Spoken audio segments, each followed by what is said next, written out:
presentation of Fox Sports. We are Baltimore. We are Wisconsin.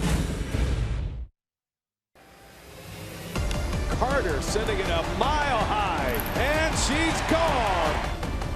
That one's in the air to center field, hit well, looking up, goodbye. Willie Peralta, did he get it? It's gone, a home run for Peralta. Scooter Jeanette turns on one, it's gone. Braun in the air to right, that ball's hit pretty well, goodbye.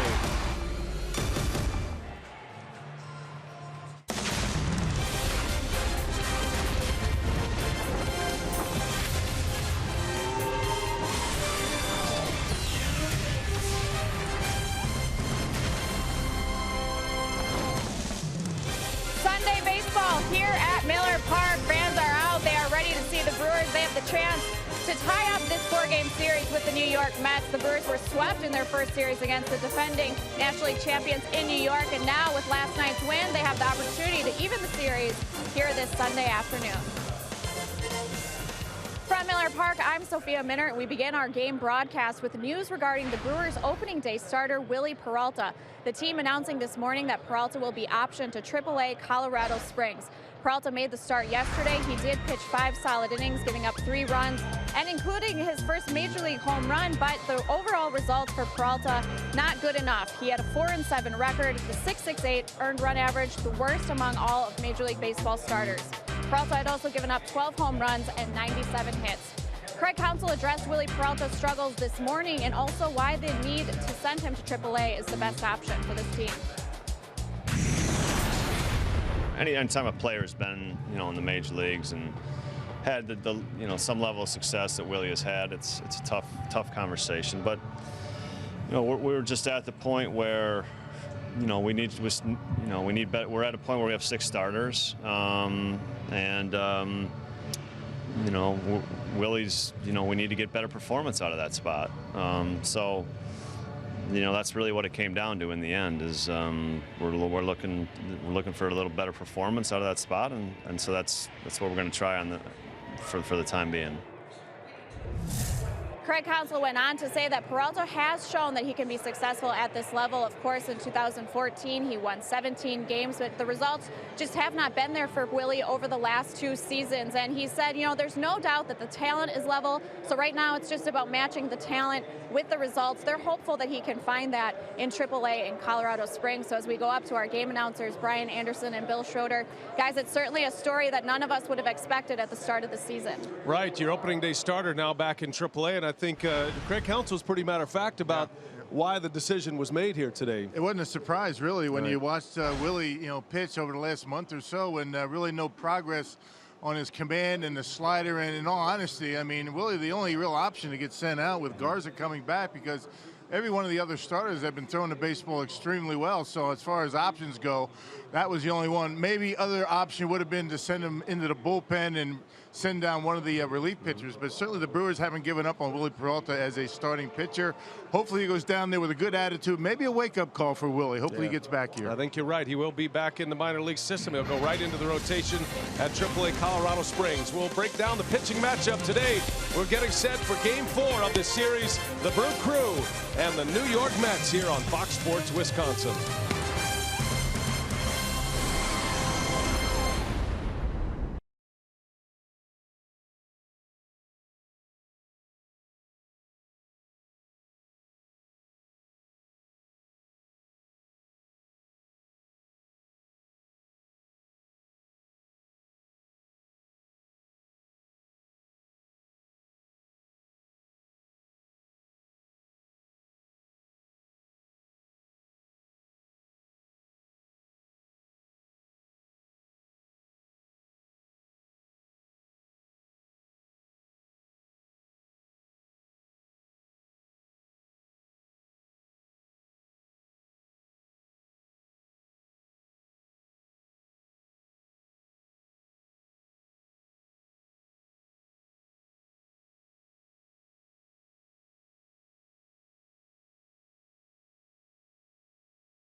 Wisconsin is brought to you by Menards. Save big money at Menards on all your home improvement needs. By your local Toyota dealers. Toyota, let's go places. And by Miller Lite, the original light Pilsner. Cheers, it's Miller time. Great day at Miller Park. They're filing in and ready for baseball here this afternoon. Final game of this series, it'll be Steven Matz. 25-year-old talent. He was top 10 right now in wins and ERA, and he'll match up against Zach Davies. It's the finale. The Brewers are trying to earn a hard-earned split of this series. Lineup, first pitch, coming your way next on Fox Sports Wisconsin.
Oh, it's been a very entertaining series here with the reigning NL champs, the New York Mets, in the last game of this series this afternoon.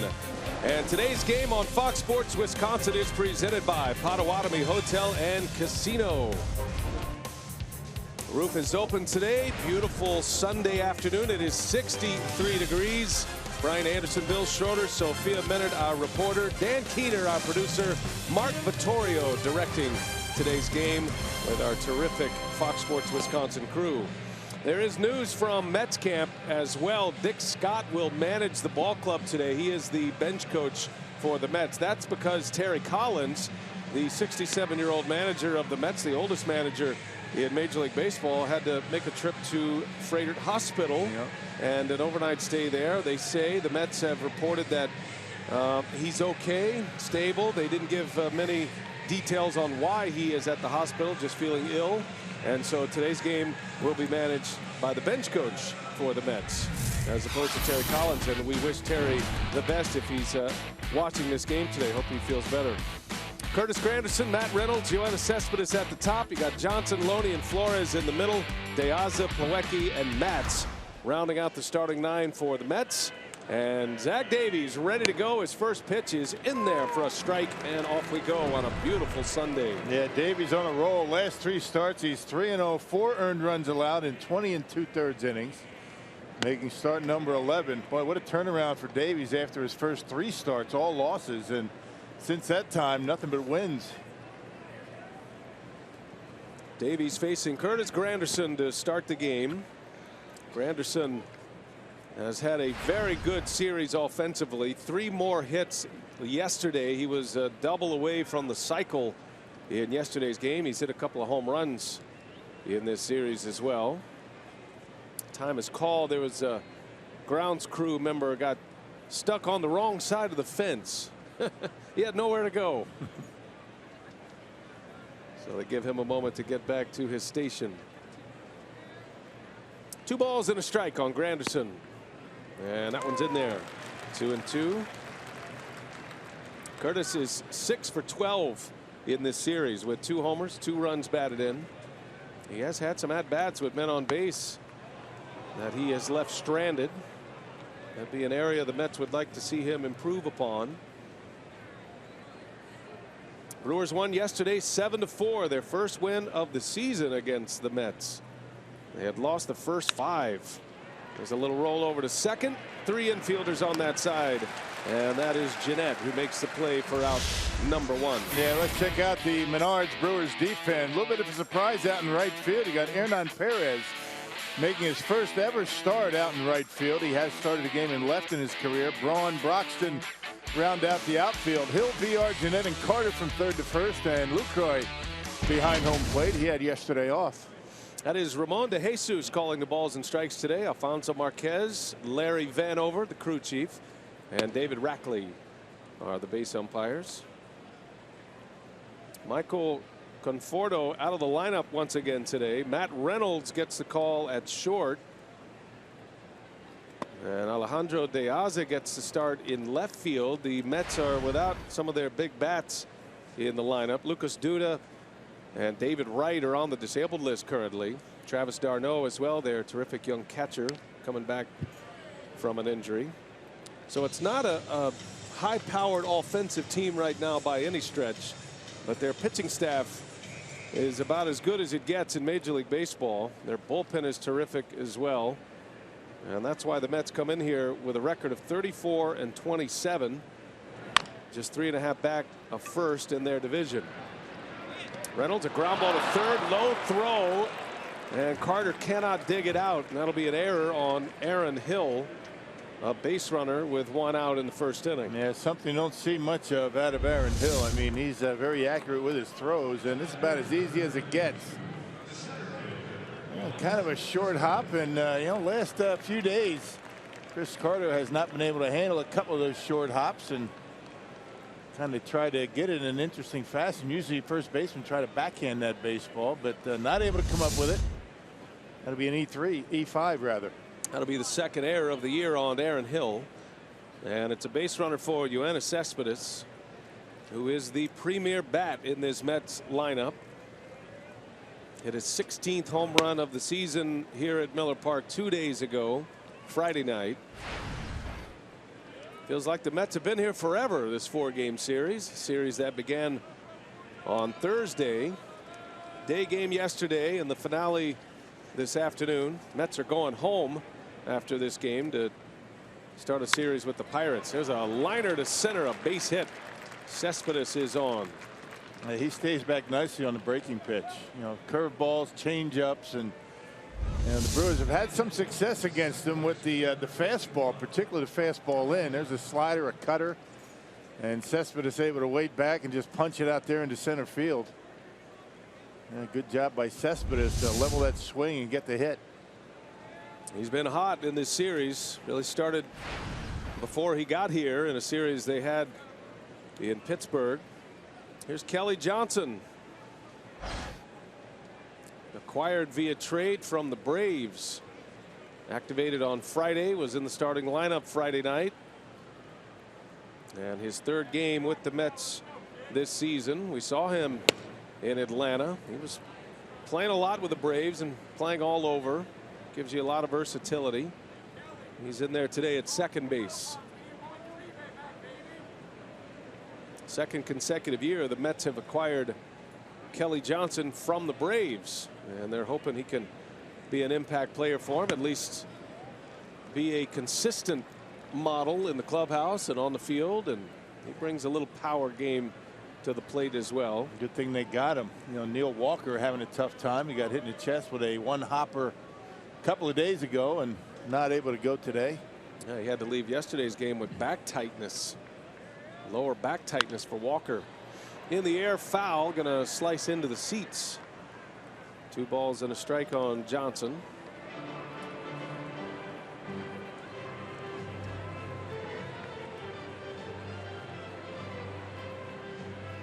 Davies has been fantastic for the Brewers. He and Chase Anderson holding up their end of the bargain well. Davies last 7 starts, a 2.91 ERA. He's won 4, has not lost a game in the last 7. Just missed. One thing we saw from Zach is last time out, the comeback sinker, what they call the fastball to a left-handed hitter that would start inside and come back over the plate. It was a difference maker for him. Yeah, more tail than sink, but he starts it off the inside corner, catches the edge. He tried it there, but he missed, and so the bases are loaded for the Mets in this first inning.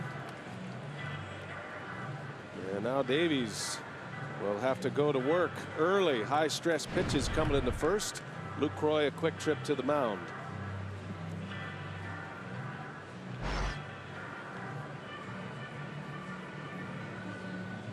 Davies is only 23 years of age. He looks 12.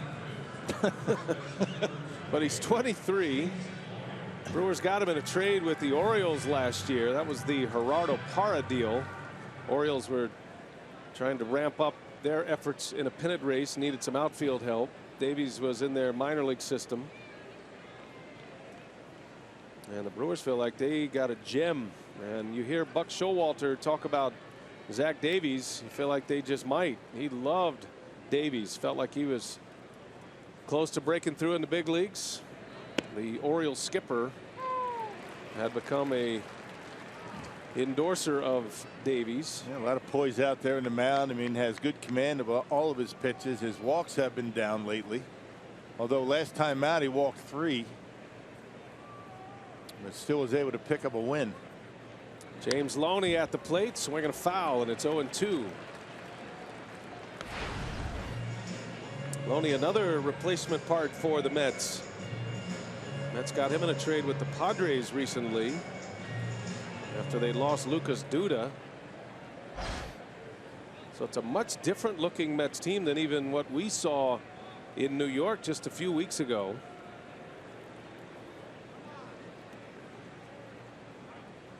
No balls, 2 strikes. And Loney, a swing and a miss. He struck him out on the change. Beautiful pitch. Out number 2. And the first strikeout comes with the bases loaded. And good location down in the strike zone. There you see the split fingers and the changeup with that interesting rotation, almost like a screwball out of the hand, but down and away. Perfect spot for the changeup, and 1 out away from getting out of this mess. Davies is not an overpowering pitcher, but he can rack up some strikeouts.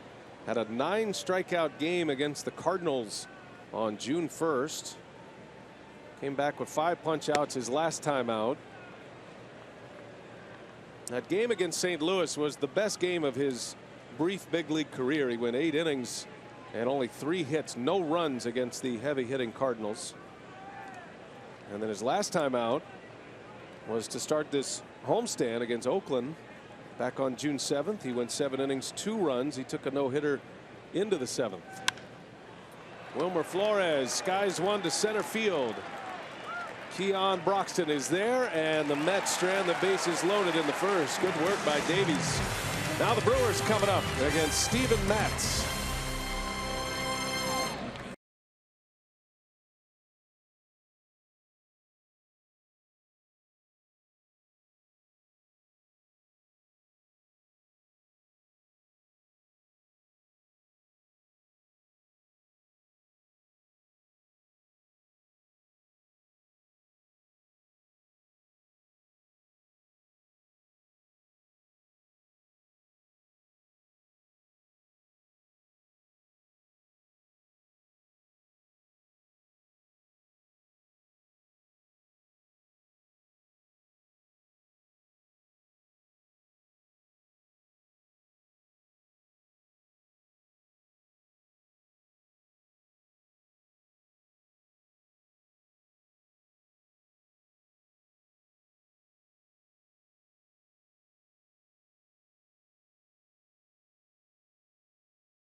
Sunday afternoon, the Brewers and the Mets.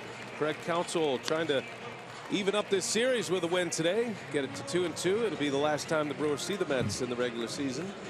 Here's the Potawatomi batting order for Craig Counsell. It's Villar, Perez, and Braun. Note Perez starting in right field for the first time in his career. In the middle goes Lucroy, Carter, and Hill. And then Jeanette, Broxton, and Davies will round out the starting 9 against one of the great young talents in the big leagues, left-hander Steven Matz. Yeah, he threw well against the Brewers on May 20th. 7 innings, 2 runs, only 3 hits, and 8 strikeouts in a victory. Well, last time out, he snapped a 7-game winning streak in a 3-1 loss to the Pirates. He's been very good and has been particularly good during the day. 3-0, has not allowed an earned run. Been a big winner for the Mets. 7 wins to 2 losses. That 2.39 ERA would be good enough for 6th in the National League. He's just shy of the innings requirement.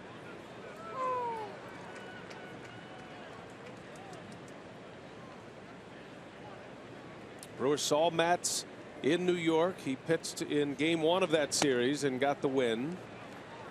Works fast. He has great stuff. He's got a terrific fastball, commands everything well. Part of the very bright future for the Mets starting rotation. Villar takes a strike. To 3-2 it goes on the switch hitting shortstop. Yeah, I thought it might have been a little bit high. The umpiring crew here in this series has been given that high strike. Don't normally see that pitch called all the time.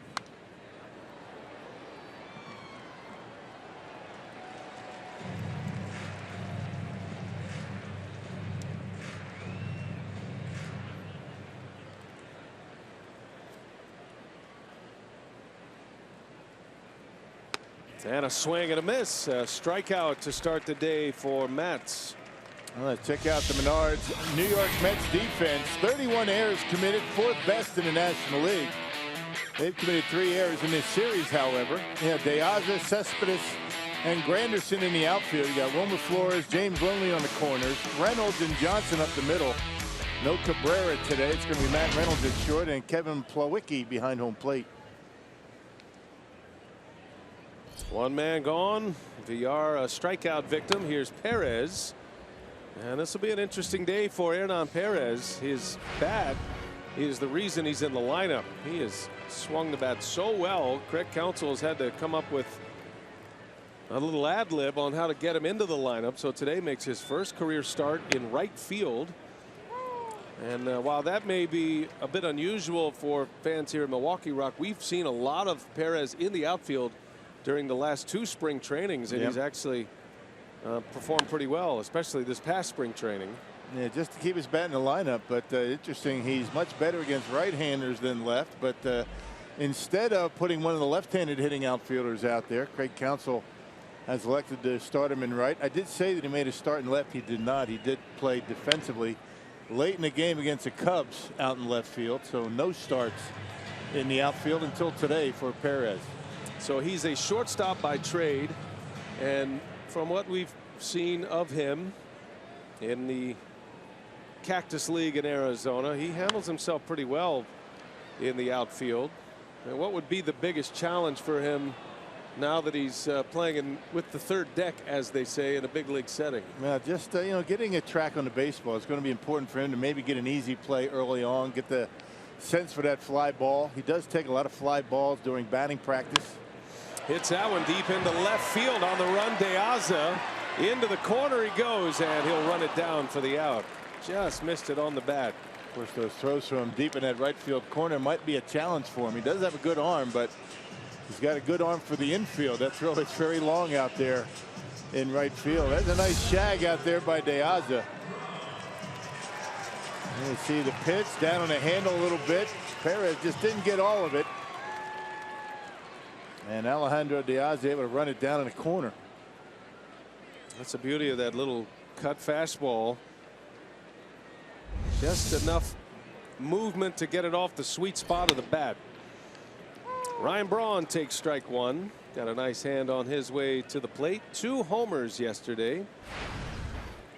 Braun had gone in a home run drought.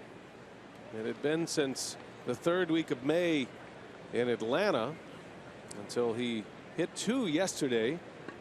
And Ryan comes in with 11 on the season, 35 driven in.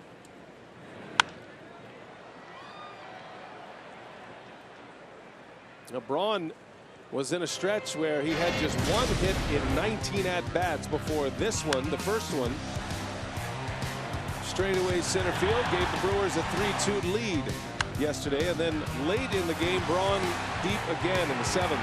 That was part of back-to-back home runs between Jeanette and Braun. Yeah, good day at the plate for the Brewers 3 and 4 hitters last night or yesterday, and I guess when the 3-4 hitters drive in runs, get on base, get hits, you expect the team to win. When they don't, it becomes difficult. Between Braun and Lucroy, good damage done yesterday. Lucroy was not in the lineup yesterday. They're the 3-4 hitters today. Chris Carter, they clean up yesterday, and 3 of the 5 home runs the Brewers hit yesterday from those 2. Lucroy is back, fresh legs, and ready to go.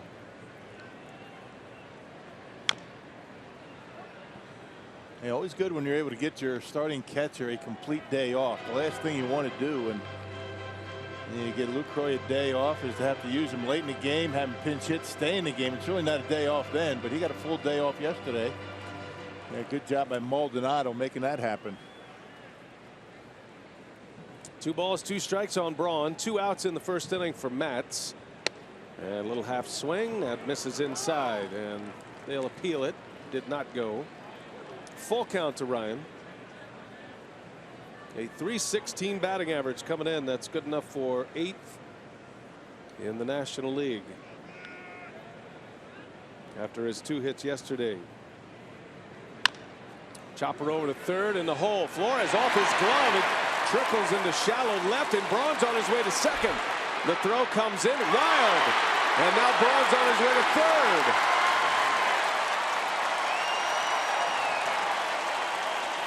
A little league triple. Yeah. Well, keep running until they throw you out, right? It's going to be a double and an E7 on the throw by De Aza to get him to third. Starting to make some errors of the Mets. I don't even think, Flores off the glove, and even if he let it get to Reynolds, he wasn't going to be able to throw out Ryan. So, the deflection is why Ryan's able to get to second base, and then a terrible throw from left gets him into third. Off the glove. He was trying to get himself in position to spin around and make a throw. Didn't get it. So De Aza picks up the error. And now the Brewers have a runner at third base with 2 outs for Jonathan Lucroy, who has historically been a very good hitter with runners in scoring position, especially 2 outs in runners in scoring position. Lucroy back in the lineup today. .304 batting average with 9 home runs and 28 driven in. Lucroy this year hitting .364.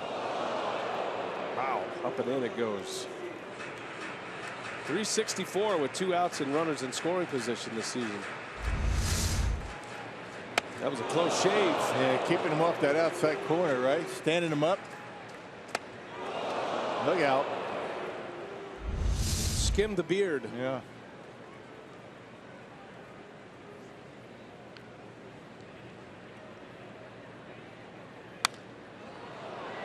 One and 2 now on Lucroy as Matz goes away on his next offering. Yeah, fastball up and in. And he threw another one away. It was supposed to be down. He left it up. Gave Lucroy a chance. The New York native, Stony Brook, New York, is where Matz is from. The National League Rookie of the Month in the month of May. Went 4-0 in the month with a .183 earned run average. One of those wins against Milwaukee at Citi Field.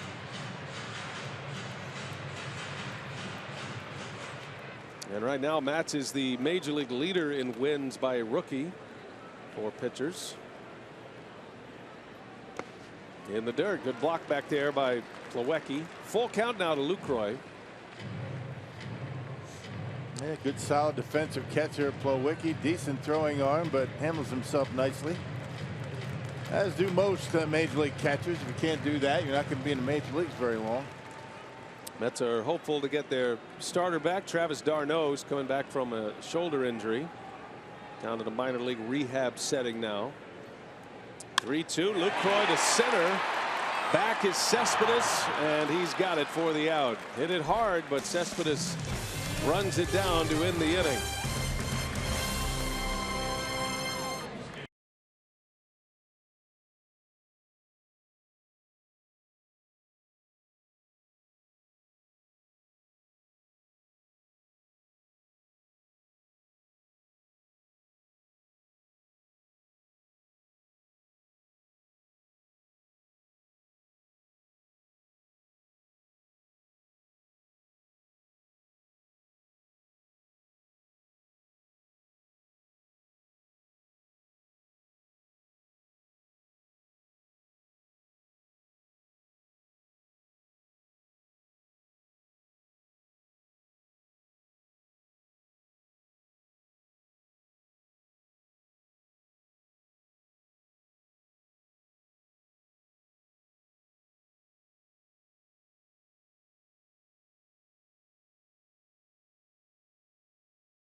Afternoon at Miller Park. No score yet, and with the news this morning that Willie Peralta will be optioned to AAA Colorado Springs, Craig Counsell also said that Matt Garza will be activated and make his first start of the season Tuesday night in San Francisco. So there will be a little bit of reshuffling. It will be Chase Anderson tomorrow in the opener. Again, Garza on Tuesday. Jimmy Nelson will be bumped back to Wednesday. Counsell said that with some off days coming up, there's going to be a little bit of shuffling in the rotation leading up to the All-Star break. Nothing significant, just to give some of the younger guys like Jimmy Nelson some extra rest.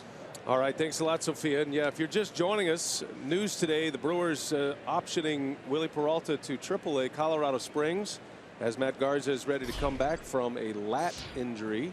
Made 3 minor league rehab starts. Davies facing De Aza to start the second inning.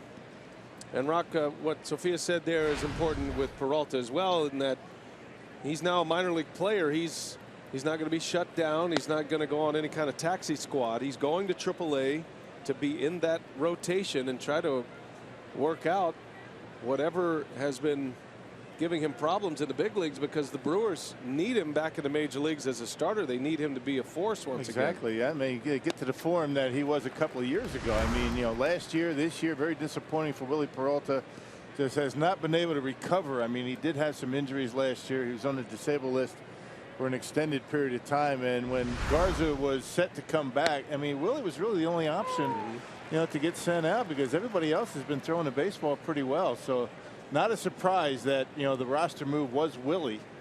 Not so much maybe, you know, going down to the minor leagues. The thought was maybe go to the bullpen, work some things out. But the Brewers expect him to go down there, work out whatever issues he needs to deal with, and get back and be a good starter. They need him to do that. He's young. He has had some success, and they need him to get back to that form. That's a quick fall from opening day starter to AAA, especially in about a 2-month stretch. But we wish Willie the best, and hopefully he does get back. De Aza into right, hit pretty deep, but here's Perez's first chance. No problem for out number 1. Hey, the National Baseball Hall of Fame is partnering with IMAX Corporation to bring fans a state-of-the-art traveling baseball Hall of Fame, and Brewers fans can get the first look at the exhibit when it debuts at Miller Park July 15th through July 31st. Learn more at halloffametour.com. That's a good deal. Yeah, looking forward to seeing that, hearing about that. Let us know what you think. And if you ever get a chance to go to Cooperstown, make sure you take advantage of it. It's a real treat. I've been there twice. It's great. Strike 1 to Kevin Plawecki, the Mets catcher, batting in the 8th spot. And Davies working quickly. Misses inside. When Davies is right, he has excellent command and he works fast. I would imagine for a fielder, especially a middle infielder, he is a dream to play behind because he usually throws it where the glove sets up, which gives you a chance to make a few extra plays defensively. And that's important when you're setting your defense. I mean, when you set your scouting report and you move your fielders around, you depend on pitchers throwing the ball where they're supposed to. Just like that, fastball in. That's where Lucrow is setting up, and he put it right there. Now, today will be a fun day to track the pitchers to the catchers. Watch the location setups where the gloves are placed by the catcher before the pitch and see how close these pitchers come to it. You got a couple of guys with really good command, especially when they're going well. They'll be on that glove all night long. Back inside, ground ball to short. And VR makes the play for out number 2.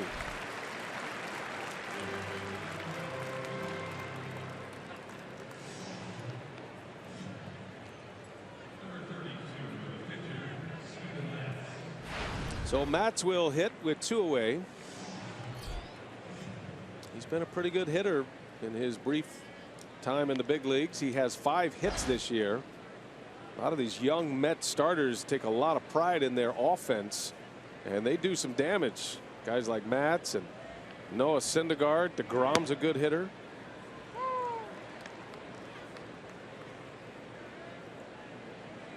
Big bonus when your pitcher can, not so much get hits all the time, but lay the bat on the baseball, drop down the bunts, advance base runners. I mean, base hits, run production, that's a bonus out of your pitcher. Well, Matt, of his 5 hits, 2 of them are extra base hits. He's got a double and a triple this year. On the ground to VR. And a good throw just in time. 3 up, 3 down for Davies. Back on track after stranding the bases loaded in the first.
On Fox Sports Wisconsin is brought to you by Hupy and Abraham. 1-800-800-5678. Hupy and Abraham.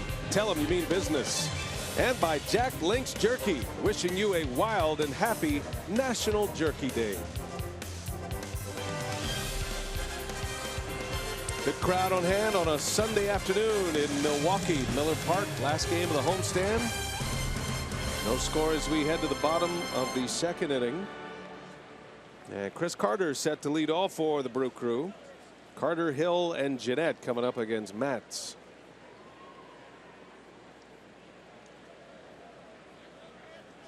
Brewers headed out on a West Coast road trip tonight. They'll start a 3-game series with the Giants tomorrow. Carter on the first pitch rolls one to short, and Reynolds makes the play for out number 1. You got the Giants, 4 with the Dodgers, and then a day off, and then 2 with Oakland. So 9 games across 10 days before the Brewers return to Miller Park.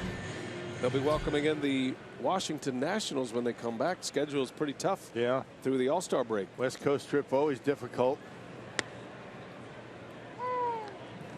The Brewers are going to be facing a couple of top-line starters in San Francisco. Actually 3, right?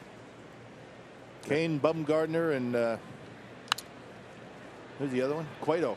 Yeah. How can you forget Johnny? And as Sophia mentioned, the Brewers are switching up their rotation a little bit. Chase Anderson gets the ball tomorrow, and then Garza will make his return from the disabled list, and then Jimmy Nelson after that. Brewers will stick with their regular 5-man rotation following that. And the Brewers are going to stick with the 8 relievers and only 4 players on the bench. I did ask Craig Counsell about covering Garza's start. It is his first start. He'll be on a fairly strict pitch limit. He said 8 relievers, no problem. There was never any discussion about going to a 6-man rotation, as Hill drops one into right field, a base hit. Aaron Hill with a single to right. Second hit of the game for the Brewers.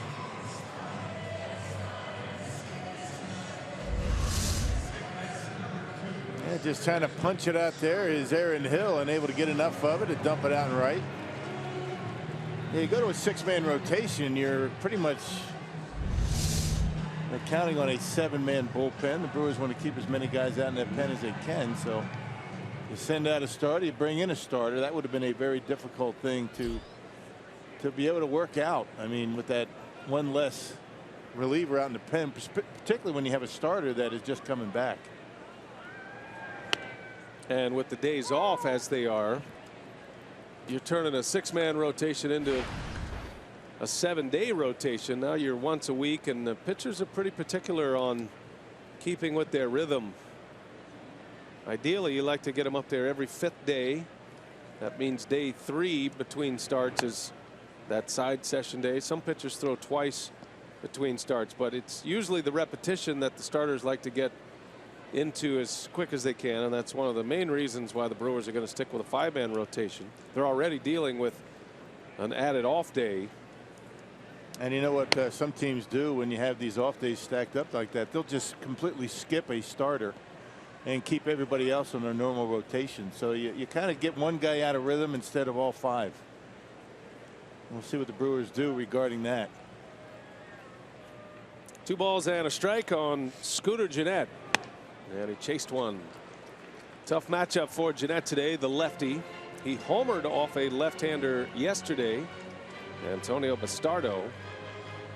As a matter of fact, 2 of his 5 home runs have come against left-handers. His first was off Madison Bumgarner on opening day against the Giants.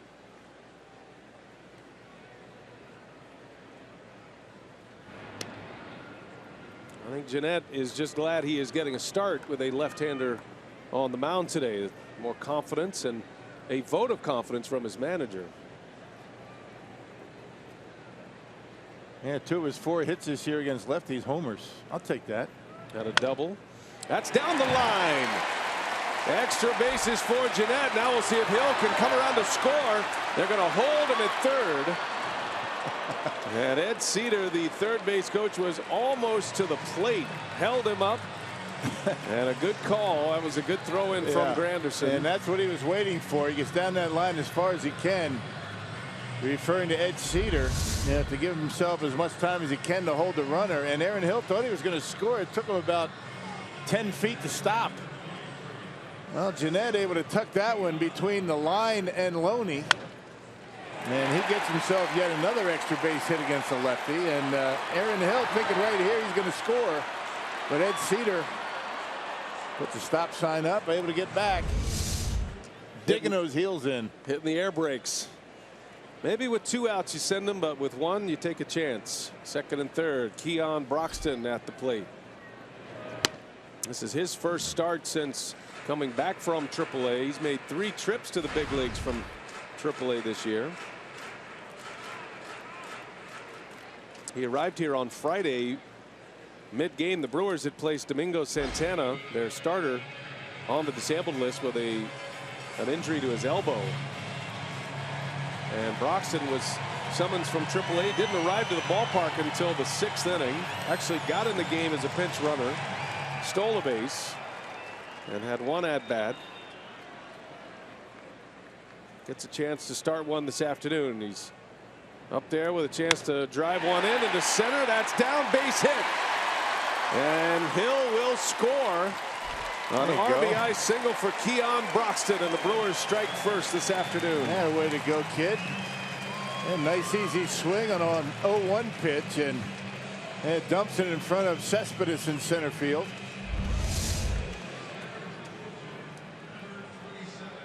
I see a pitch out away from, and just easy swing, trying to get on top of it.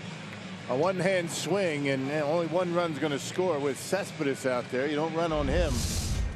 We got a pretty good changeup that he was able to keep the hands back just long enough. So Jeanette to third. 3 straight hits off Matz. First and third, 1 out. The pitcher Davies at the plate.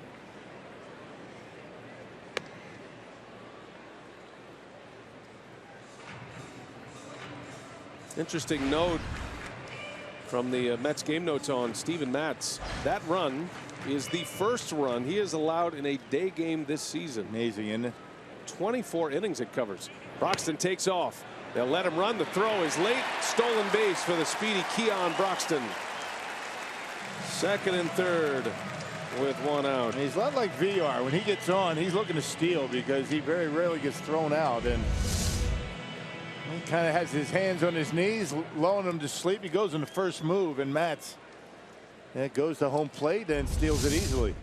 Broxton's 5 for 5 in stolen base attempts. Davies puts the bunt down, and it dribbles foul. Safety squeeze. Jeanette started, then stopped over at third base. We got a lot of action going here in the second inning for the Brewers. Yeah. Bottom of the order. Started with Hill's single with 1 out. Jeanette doubled. And then Broxton with the RBI single. Yeah, good job by the bottom half, right? Now Davies maybe put a bunt in a good spot, or maybe swing away now. Davies has 1 hit. He does not have an RBI this season. Shows bunt. Scooter was sprinting to the plate. He scampers back. Yeah, trying to get a good jump, a good secondary lead to be able to score on a bunt. You don't want to get too far though, Scooter. Get back. Shows bunt again, gets it down. Here comes Jeanette. Matt's going to first. And the throw is a bad one. It gets away. Broxton is in. 2-run score on the squeeze bunt. Another error by the Mets. Boy, they're just kicking it around in this series. That's the 5th error committed by New York. That's a heck of a bunt by Davies and a good read by Jeanette. Not so sure the throw is all that bad, but Kelly Johnson not able to catch it. That's a good job by Jeanette. Ball gets by Johnson. Another run scores, and Davies into second base. Sacrifice bunt, RBI, E1. Wasn't really that bad a throw. No, it should have been made at first base. That was the second baseman over there covering Johnson. 2 runs are in, 3-0. The Brewers lead it.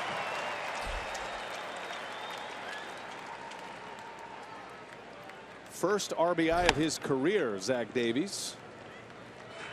That was just a beautifully executed squeeze bunt right there. That safety squeeze. Jeanette's got to read the bunt. He did it perfectly, and Davies put it in a really good spot. And now VR, a swing and a foul. A quick 3 runs from the bottom of the order. What do they do for your first RBI of your career, Rock? Anything? You don't keep the ball for something like that, do you? No. Just get a handshake? Maybe buy him a steak in San Francisco tonight. I don't know. Oh, I get it. Because slang for RBIs is steaks. Yeah, right. Okay, nice. Yeah. I'm with you. Good call. Maybe you and I should just take him out, right? You think he'd do it? I don't think he'd want to go with us, Right, but that's why I said we'll offer. I mean, players don't like hanging around our types. No, you know what I mean? No, we just stick to ourselves. Media. Just hang out by ourselves. 1-2 to VR. Back to the top of the order. And a swing and a miss. He chased one. So that's the second out of the inning after 4 straight batters had reached base. 2 outs, runner at second. Hey, a reminder that Fox Sports Supports is proud to team up with Positive Coaching Alliance and its mission to develop better athletes and better people by working to provide all youth and high school athletes a positive character-building sports experience. FoxSportsSupports.com is the website to learn more. Hernan Perez in the air on the first pitch to Cespedes. And that will retire the side, but that is a good inning for the Brewers. Damage from the bottom of the order. 3 runs in.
Second, they lead 3-0 as we go to the top of the third.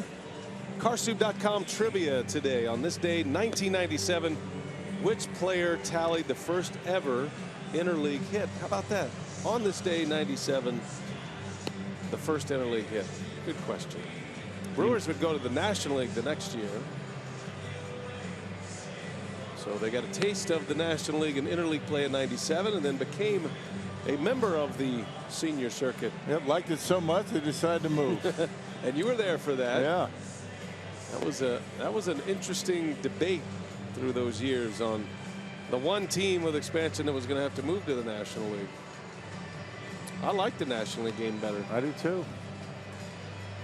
And more emphasis on game strategy and managers making decisions, pulling pitchers. You know the drill, and not much of that goes on in the American League.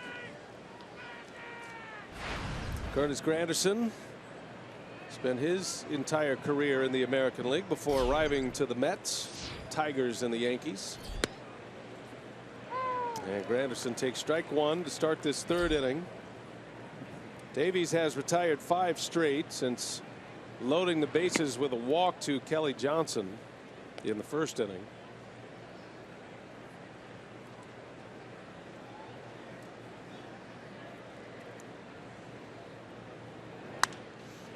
And a little soft liner to Carter. Granderson is out.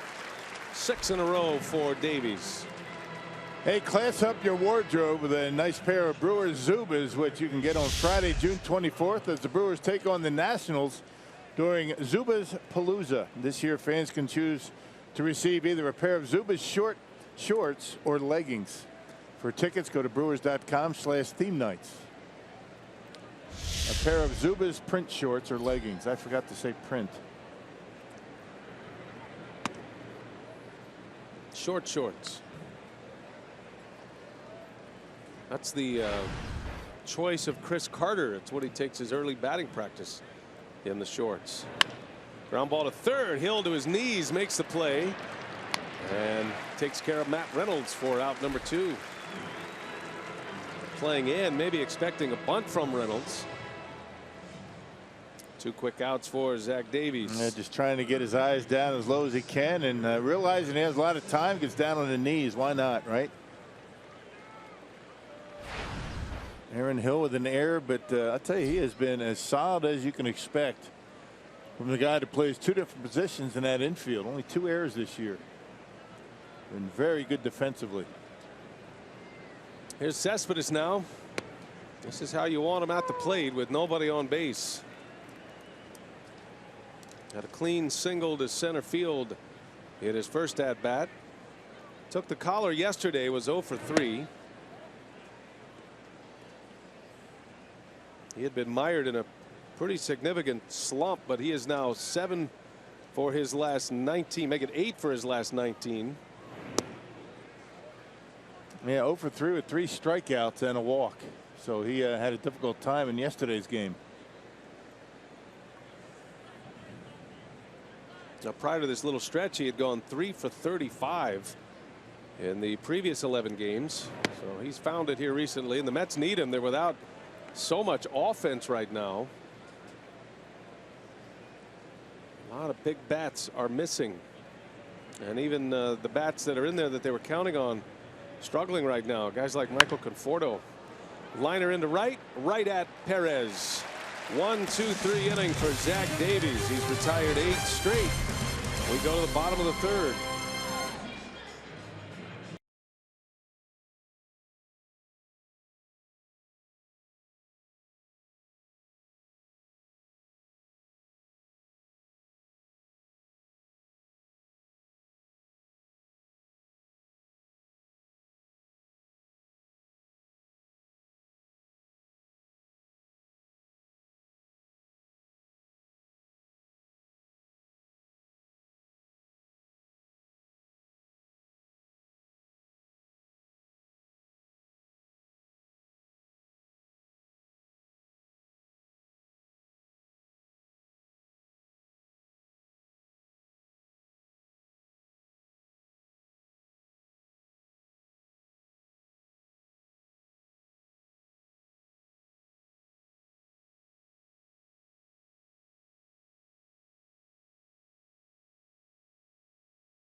As we go to the bottom of the 3rd inning, and got some special guests here in the booth.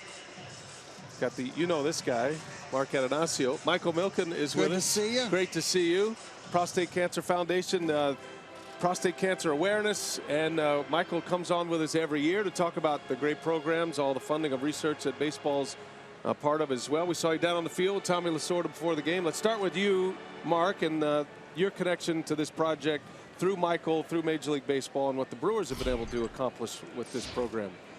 The Brewers have been supporters of PCF in this program for the 12 years now, the 12th season I've been in ownership. And in any which way we can. So we have our managers participate, players, and of course, I think last year we donated for both home runs and strikeouts. 10,000 for every home run by a Brewer and 1,000 for every strikeout. And today is a big day because Mark has been, you know, right now is his initiation into the Home Run Challenge Hall of Fame earlier today. Nice. Well, Ryan Braun sends one to right. Granderson got a long way to go, but he's there. And out number 1. We saw you down there with a bat taking some pictures. You getting ready to maybe take a whack at a couple of homers? You make the PCF Hall of Fame. They put you on a video swinging a bat. How'd that go?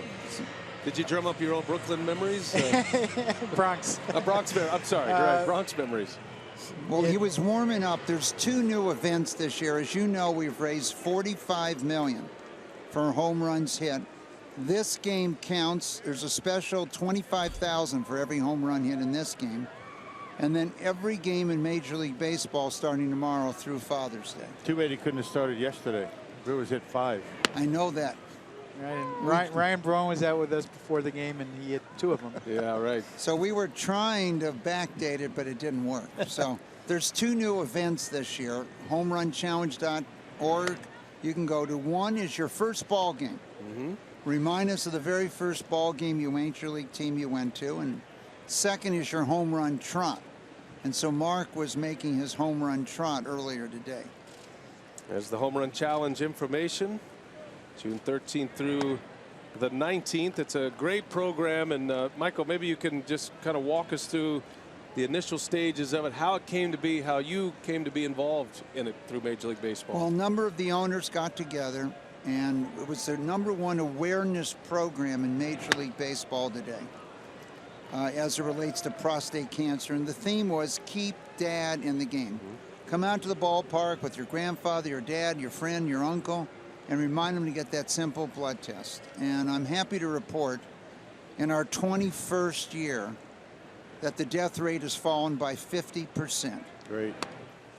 There are 4 million American men living normal lives today with their families who have had prostate cancer. And even more interesting, there are 6 new drugs that have been approved. And those drugs that have been approved have saved the life of 1.4 million Americans. So out of those 4, 1.4 million had advanced prostate cancer when they were diagnosed. They're here. They're going to spend Father's Day next week with their families. And so it's an amazing thing that Major League Baseball, the Brewers have done. And I was telling Mark, in the first 20 years, the Brewers are 12-8. By the way, 12-8 in these games. We'll take them.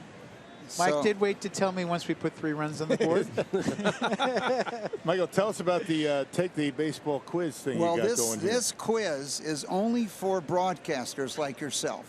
3 questions, and there's no lifeline, so you have to add them yourself. And the winners get to go to Malibu, 4 days, 3 nights on the water. So we want to get you involved in those questions. Who is the youngest person to ever hit 500 home runs? Second question is, there's only 2 players in the history of Major League Baseball that won the Rookie of the Year, Cy Young, and Most Valuable Player. Good one. And the third, how many movies did Kevin Costner play a baseball player in? Do we know anybody in Malibu? We do, but it's actually this gentleman's place, not mine. Nice. I bet it's Thank nice. you guys. Thank you guys for coming. Thank you. Thank the Brewers. Always great to see you, Michael. Thank Mark. you, sir. Thank you. Major League Thank you. Baseball. Yep. Yeah, raising a lot of money. Let's hope for a lot of home runs here today. Prostate cancer research. Keep dad in the game, everybody.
fourth inning now.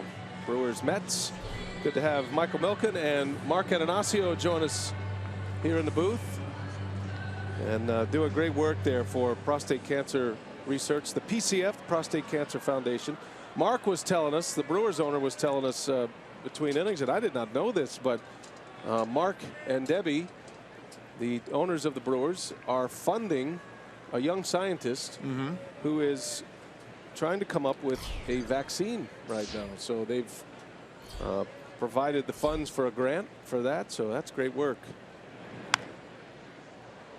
And we've all been touched by cancer in one level or the other, right? Prostate cancer certainly has been a big challenge, problem in my family. So anything we can do to support the Prostate Cancer Foundation through Major League Baseball. And yeah, get checked. Got to get checked every year, and early detection, and pretty good chance you're going to come out okay. It's always fun getting Michael Milken and Mark Atanasio together. You realize Mark used to work for Michael. Yeah. He's our boss, but it's always funny watching him around his old boss. The boss is boss, right? It's good to have him here. They've bounced around all across the major leagues. I think we're going to see those guys again in Los Angeles. We'll do another home run challenge. There's a strike call. Davies rings the bell on Kelly Johnson. So the first out of the fourth inning. It's the second strikeout for Davies. Well, he's got good command. I mean, right at the bottom of the strike zone, and Ramon De Jesus gives him the call. Borderline down, but rings it up. You love to see that. Davies rolling along well. 9 straight retired. Last base runner was Kelly Johnson, who just struck out. He walked in the first. The big at bat in that first inning was this guy here, James Loney, who struck out with the bases loaded and 1 out in the first inning.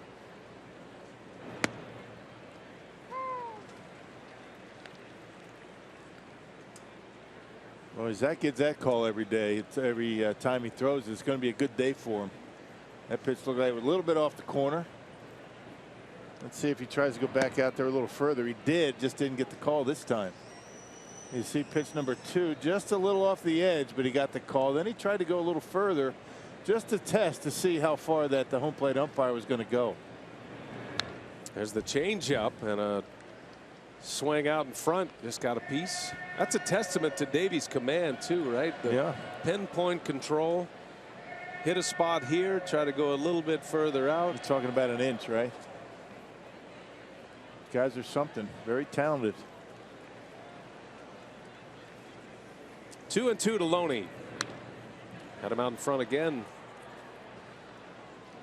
Loney, you can just tell by his swing, it is a much more defensive swing with that thought of the changeup in his head. You think about the fastball and the changeup actually move the same way, just different speeds. I mean, both going away from the lefty. Inside sets up Luke Roy, got in on the hands. Loney fouls it into the seats, just out of the reach of Aaron Hill.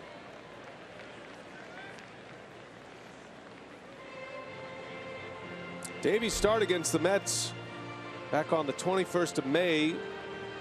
A short start for his standards, 5 1/3. He gave up 4 earned runs. Derek Johnson, the pitching coach, would be the first to tell you that he kept his team in it, though. The Brewers were right there. Matter of fact, they had a lead going into the 6th inning of that game. Lost the game 5-4. Didn't get it that time. Look at that cluster on the outside corner. And not one of them in the box, and yet he has 2 strikes on the hitter. That's good pitching. 3-2 on the way, and a ground ball ranging over is Hill on the shift, the third baseman. And there is out number 2. Well, Michael Milken threw some trivia at us. Our sponsored trivia today, carsoup.com trivia. On this day in 1997, which player tallied the first ever interleague hit? That would be Darrell Hamilton, the late Darrell Hamilton, one of our favorites. Did it with the Giants. Play with the Mets, play with the Brewers. Tragically passing Miss last him. year. Really miss him. He's one of the great guys. He's Good friend. Talked to him quite a bit. A fantasy camp coach. Yeah, tough.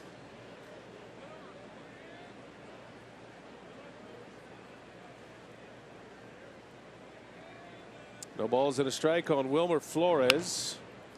Grounder foul. Hambone had some good years with the Mets as well.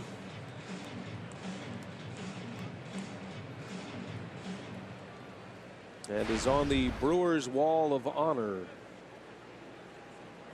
Darryl Hamilton.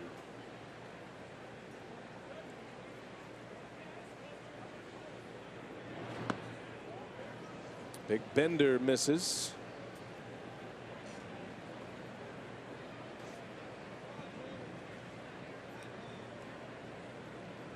1-2 the count on Flores, and he pulls one foul. He's just got the Mets hitters off balance with his assortment of offerings today. I think keeping everything down in the strike zone, that's a key. I mean, just around the knees, and hasn't left anything up in the strike zone to allow him to elevate and knock one out of here in the day game. And Zach has allowed fewer hits than innings pitched, and a lot of that has come in his last 3 or 4 starts. Outstanding work. He only allowed 2 hits his last time out.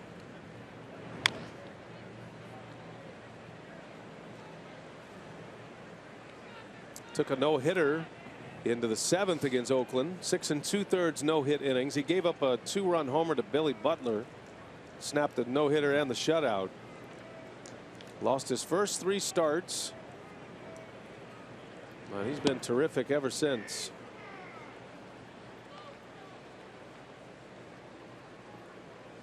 Started the year in AAA. Brewers didn't need a 5th starter right away when the season began with all of the off days.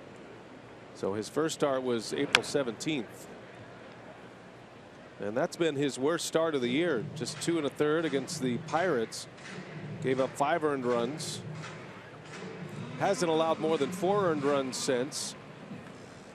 And he's only allowed more than 4 earned runs once since the calendar turned from April to May. 3-2 pitch. Got him. Flores strikes out. 1-2-3 inning for Zach Davies. He's rolling now. The Brewers lead it, and it was this part of the order that got it started last time. Hill, Jeanette, and Broxton coming your way as we go to the bottom of the 4th.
Is brought to you by T-Mobile. We start with Giants catcher Buster Posey, who yesterday had a walk-off hit in the 10th to give the Giants a 5-4 win over the Dodgers. The Brewers, of course, heading to San Francisco after today's game. Jake Arrieta won his 10th game of the season. 7 innings, 2 earned runs allowed. Also had 2 hits on the day, and the Nationals had a big win, 8-0. And with Willie Peralta hitting a home run yesterday, we've talked a lot about Jake Arrieta, the pitcher, but what about Jake Arrieta, the hitter? There's been a lot of conversation about maybe pitchers having their own home run derby. And BA and Rock, what do you guys think? I'm in. I would watch that as Aaron Hill grounds out to start the 4th. Yeah, Madison Bumgarner, I think, would actually be a legitimate home run derby threat.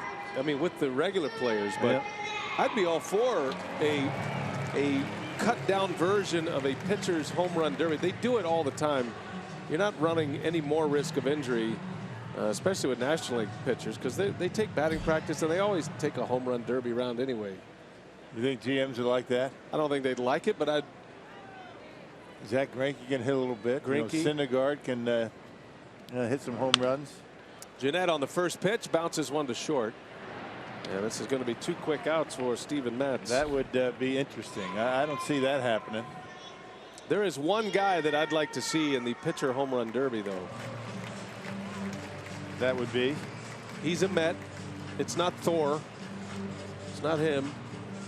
He's probably not in the dugout, so I can't give you that visual. Bartolo Colon. Yes. Yeah. That's the guy I want to see in the home run derby. Yes. We couldn't find him in real time, but this is why I want to see Big Sexy in the home run derby. I mean, look at that stroke. Kind of watched it too a little bit. Wouldn't you? His first career home run. How many years did it take him? 20? 20. He was 42 at the time. He turned 43 since then. That was earlier this season in San Diego. You don't think he's in the dugout? Where do you think he is? I'm pretty sure. Hanging out? He's on a couch in the clubhouse. No, there he is. He's popped out now. Come on. There he is. He's going to sit in the dugout. Nice day today. Cameo. I think he just came out. And the inning is over. We shamed him into the dugout. But he's here. Big Bart back there somewhere.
Top of the 5th, and a reminder coming up Saturday, MLB returns, an interleague showdown you can only see on FS1.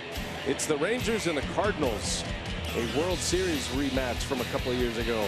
That starts at 3 Central, and then it's Baseball Night at America featuring an NL Central showdown. It's Pirates Cubs, 7 p.m. Central. That's your local Fox station for that one. You can watch all of that on Fox Sports Go on the app. Mets coming up in the 5th inning. Jack Davies and Steven Matz. Matz running into trouble in the 2nd. giving up 3 runs. Brewers had 3 straight hits in that second inning.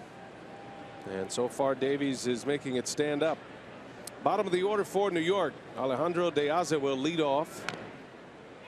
A little jam shot foul. De Aza, Milwaukee, and then Matt's coming up for the Mets. If you're just joining us, the Mets are without their manager, Terry Collins, who fell ill and is actually at the hospital, the Mets reported earlier today. No real information given, but Terry, if you're watching, we hoping the best for you. Hope everything is okay, and hoping you're getting great care. You've found one of the great hospitals in the country at Freighter. I'm sure the Mets players are a little concerned about their manager. You know, they're thinking about him. Dick Scott is running the ball club today. Terry Collins, bench coach.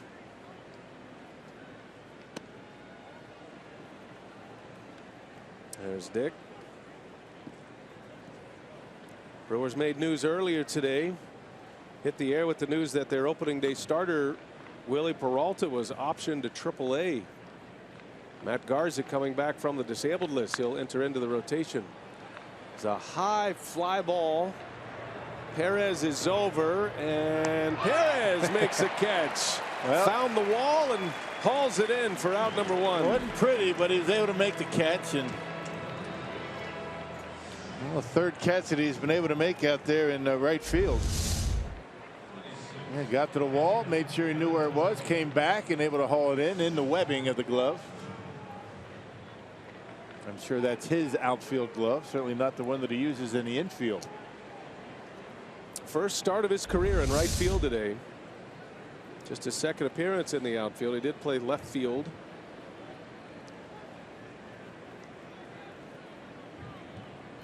It's got to be a very rewarding moment for Perez to know that his bat has gotten him into the lineup as an outfielder today.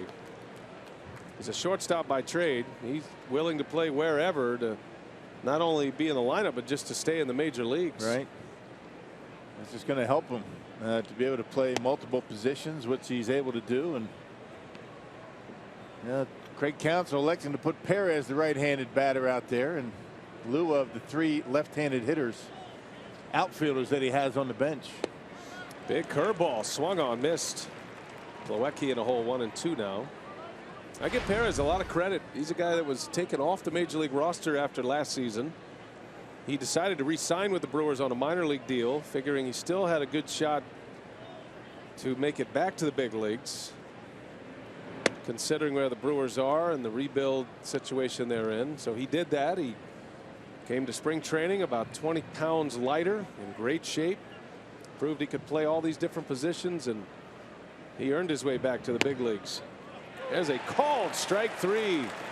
Everything down. Isn't it amazing? All the strikes have been down. Every now and again, he's going to elevate the fastball off the plate to see if the Mets are going to chase. But all the strikes have been around the knees. I mean, doing a really good job of staying down in the zone. And that one catching the plate, but right at the bottom of the strike zone once again. And he's been wearing out that lower part of the zone. Third strikeout for Zach Davies. Make it the 4th strikeout for Davies. Well, he is on a roll. Now he's got the pitcher at the plate. 13 straight retired for Davies. Mets have not had a base runner since the first inning. A Kelly Johnson walk was the last batter that reached with 1 out in the first inning. And a little soft liner right to Jeanette. Quick inning for Davies. 1, 2, 3. The Mets go in order.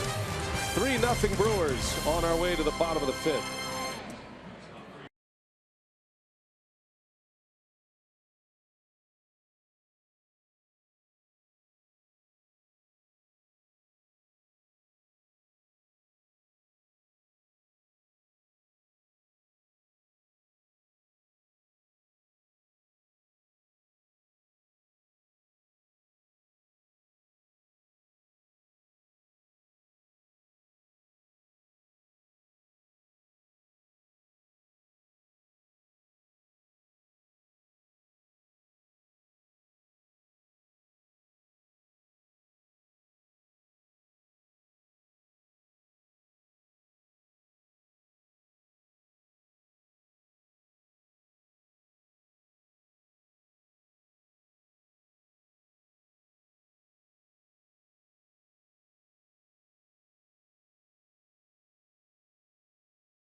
Up in the bottom of the 5th inning.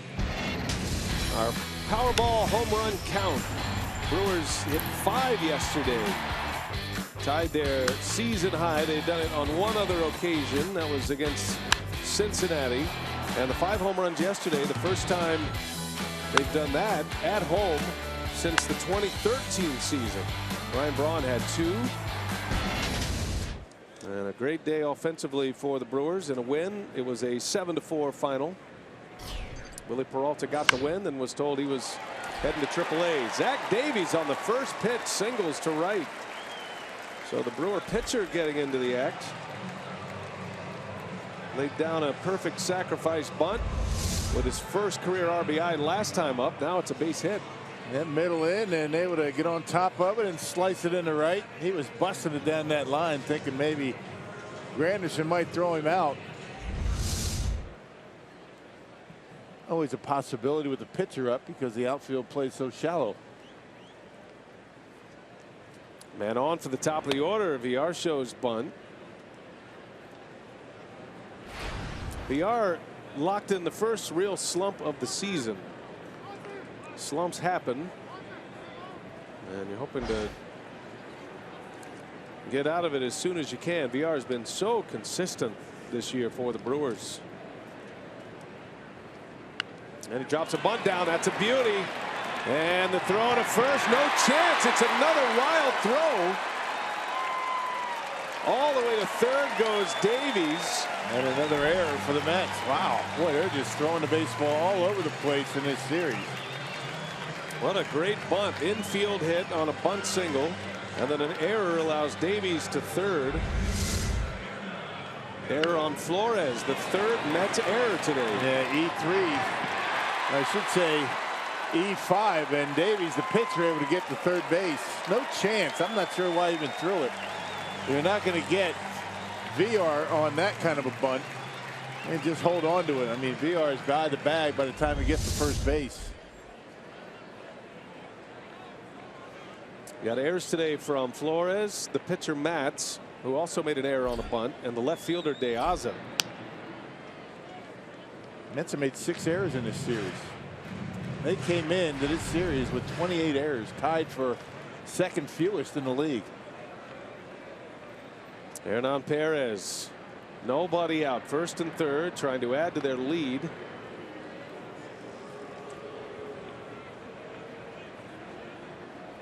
Second game this year, the Mets have committed 3 errors in a game.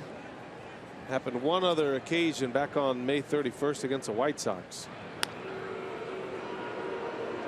And now we'll see if the Brewers can cash it in.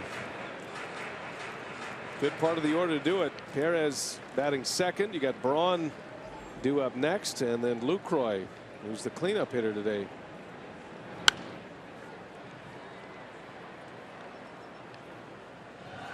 And it looks like Mets are going to concede a run on a ball on the ground, trying to turn 2. Infield's back.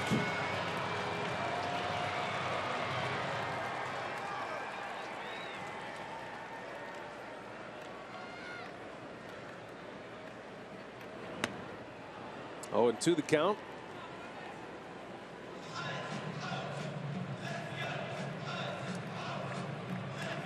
Well, the stolen base certainly a possibility with VR at first as well. He's the major league leader in steals coming in, 22. Got to get a jump. Matt's pretty good holding runners. Got a good move. Last thing you want to do is get caught stealing in this situation with the top of the order up. Brewers in good shape. Got the pitcher running at third base. And a ground ball foul. Hernan's 0 for 2 today. 3 for 10 on the homestand now. And you can take it into a pretty significant stretch for Perez over his last 18 games leading up to today. He's hitting .380. Down he goes. Good fastball down and away, and Perez strikes out for the first out. And here comes Ryan Braun, and that gives us a chance to look at our Lowe's home field advantage. Ryan Braun at Miller Park this year.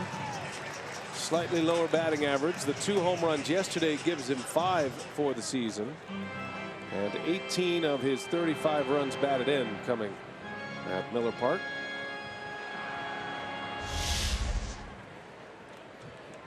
Well, it's interesting that last couple of years he's hit better on the road than at home. You don't see that very often when you're playing at Miller Park.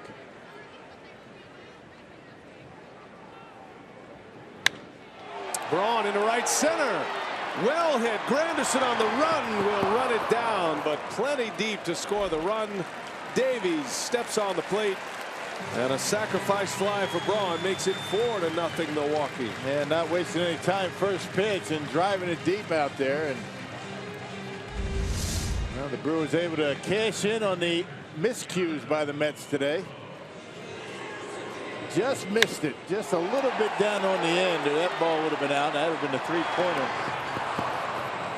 Taking Granderson to the warning track. Davies started the inning with a hit. The Brewer pitcher scores the run. A 4-0 lead now. 2 outs in the inning. Here is Lucroy as they check on VR. This is where you might see VR try and swipe a base here. He's had a pretty good look at the move. He's seen it a couple of different times. Really haven't seen the good one yet.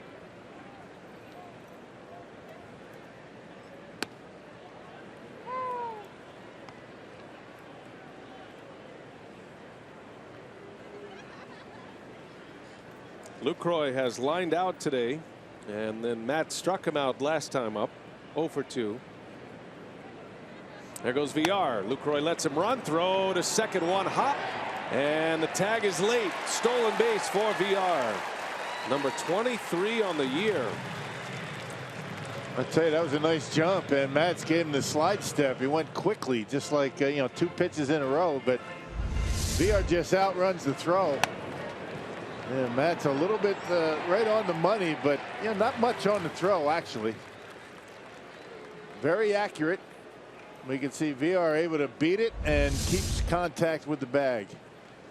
And there VR goes to third. Lucroy swings and fouls it away. 1-2 the count on Lucroy.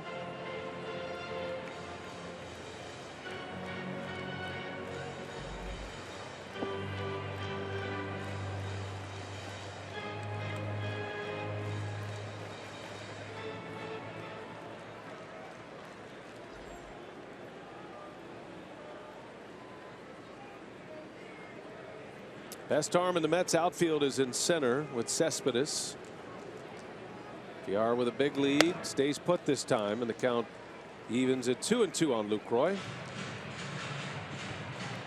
Jonathan has returned to his all-star status behind the plate. Got a lot of very talented catchers in the National League. Yadier Molina and Buster Posey at the top. Lucroy certainly fits right in. That ball's hammered to left field. De Aza turns and runs. He watches it bounce off the wall. VR is in. Lucroy, an RBI double. And now Lucroy on his way to third. He stops and heads back. It's an RBI double for Lucroy. It's 5-0. Yeah, kind of a lazy throw in by De Aza, and Lucroy thought for a minute to go to third base, but good idea to stay put. How about that? A mistake by Matz right down the middle. And he rips it over the head of De Aza for our Badger Mutual Insurance run of the game. 5-0 Brewers, and a big 2-out double by Lucroy.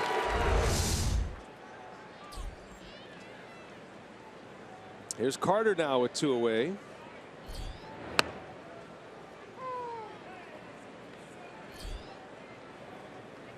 Carter is 0 for 2.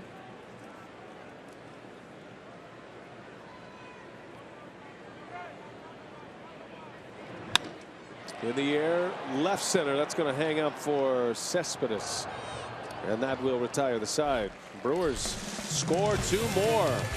Add on runs in the 5th. They lead 5-0 now as we go to the 6th.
moment last night. The Stars and Stripes Honor Flight had a flight to D.C. They returned to Mitchell last night about 8:30, and there was a crowd there of over 1,000 people to greet these World War II and Korean War veterans last night. The mission to transport American veterans to Washington, D.C. to visit the various memorials, and it was a great atmosphere, parade-like atmosphere.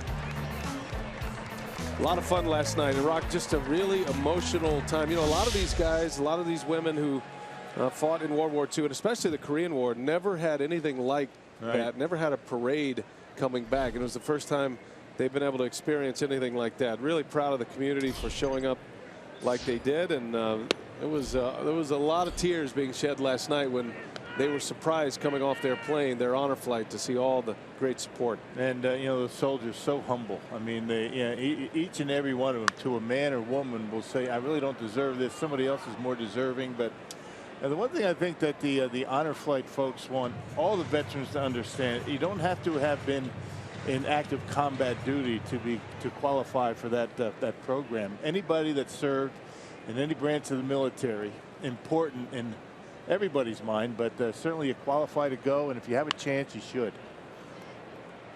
It is a wonderful program, and one of the best things about that, you know, I saw the video, the movie that they made on that honor flight, and that's great for you to go to that last night. But you know, what they do is they get a hold of the families of the soldiers that are on that plane, and they have them all write letters, and they have mail call and when they get home. A nice punch out on Granderson, but they get to open some mail from their family and friends, and very emotional for these guys. They call it mail call on the way back from D.C. So a lot of great things happening with the honor flight. We're very privileged to be a part of it, and I think everybody in our viewing audience should look it up. You know, go to the website and help out with any way they can. Honorflight.org is the website. And we made a promise just to amongst ourselves that we were not going to just do some of the military promotions and charities just on Memorial Day and 4th of July. So last night was the night the honor flight returned to Milwaukee, and we all went out, shot some great images there. Glenn Preston and Mark Vittorio from our crew joined me out there, and just a fantastic community experience last night. So honorflight.org. We tip our hat to Karen Relke and all the great work she's done with that organization too. One gone here in the 6th inning for the Mets, and a swing and a miss. Davies, a strikeout, and Davies is really rolling along right now. First 2 outs in this inning. Yeah, 6 punch outs. This one on a cut fastball, and gets Reynolds way out in front. Pitching a lot of confidence, and has a little bit of a lead to work with, and still able to really doing a good job keeping the baseball down. It's amazing. None of his strikes really have been much above the knees. He has retired 16 straight. He's working on a one-hitter, a shutout. Stranded the bases loaded in the 1st inning. Had 1 out in the bases loaded. He got a strikeout and a fly ball to end the inning. And the Mets have not had a base runner on since.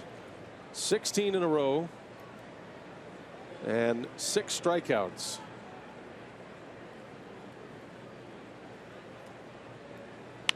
Cespedes lines one foul, and he's down 0-2 quickly.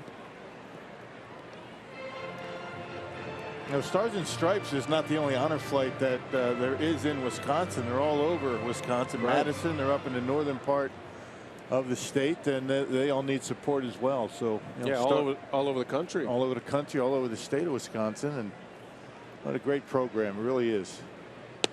The national website is honorflight.org. The Stars and Stripes version locally is starsandstripeshonorflight.org, all one word, and you can find out all the information you need to know. But make it a point to show up at one of the events and one of the return flights. Take your kids. It's a good experience for them as well.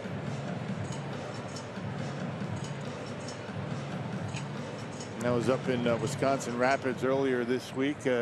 Spoke to a bunch of VFW folks up there on D-Day, June 6th. They have a never forgotten honor flight up there in the central part of the state. So Get involved. You really get a lot out of it. Davies trying to make it another 3-up, 3-down inning. Cespedes is 1 for 2. Cespedes has the only hit today, a single back in the first. And a swing and a miss. He struck him out. He strikes out the side. 7 punch outs. 17 in a row retired. And Zach Davies working on a 1-hit shutout through 6 innings against the reigning National League champion Mets.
Davies working a 1-hit shutout. The Brewers have a 5-0 lead here in the 6th. For 21 years, the Prostate Cancer Foundation and Major League Baseball have joined together for the annual Home Run Challenge. During the week of Father's Day, June 13th to 19th, fans are invited to support the Prostate Cancer Foundation by pledging a donation for every home run hit. In honor of the Home Run Challenge, Mike Milken, chairman and founder of the Prostate Cancer Foundation and a prostate cancer survivor himself, threw out today's ceremonial first pitch. All right, Sophia, thanks. Yeah, it's a great cause. Zach Davies doing his part. 7 strikeouts now after he just struck out the side. Aaron Hill leads off. This was the successful part of the order back in the 2nd inning. Brewers scored 3 runs. Hill got it started with a single, and then 3 straight hits and 4 consecutive base runners for the Brewers in that inning. Matz is the National League Rookie of the Month in the month of May. He has not been at his best here today. 5 runs on 7 hits. The Mets have committed 3 errors. A lazy pop-up out into the grass in center. That's the shortstop out, Reynolds, for out number 1.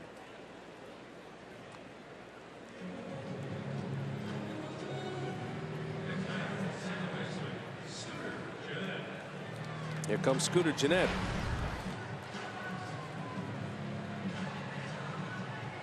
Gennett with a double in the 2nd inning.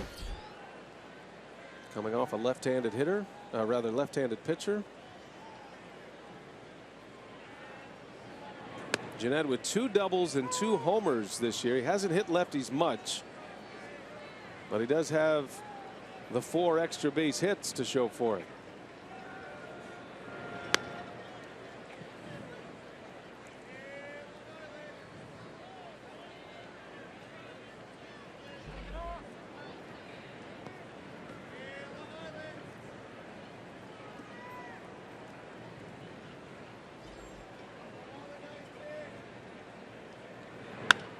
And that's going to fall, a base hit. Scooter Gennett hanging right in there on the breaking ball.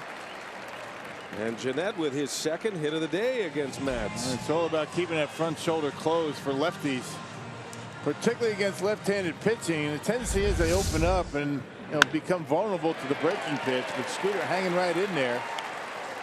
And able to dump one into right in front of Cespedes, and it's been a frustrating afternoon for Steven Matz. You know, one of the things about Matz and that record that he has, and the Mets have scored over 5 runs on average in every one of his starts this year, although they only got 1 run his last time out.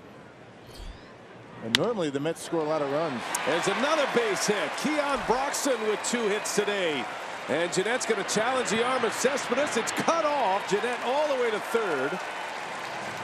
Keon Broxton is 2 for 3. And the bottom of the order delivering once again for the Brew Crew. Boy, I really root for this young man. He's got a lot of ability, and he's all of a sudden starting to find some success. And getting more comfortable up there at the plate. Not a bad pitch. It was down, had a little bit too much of the plate.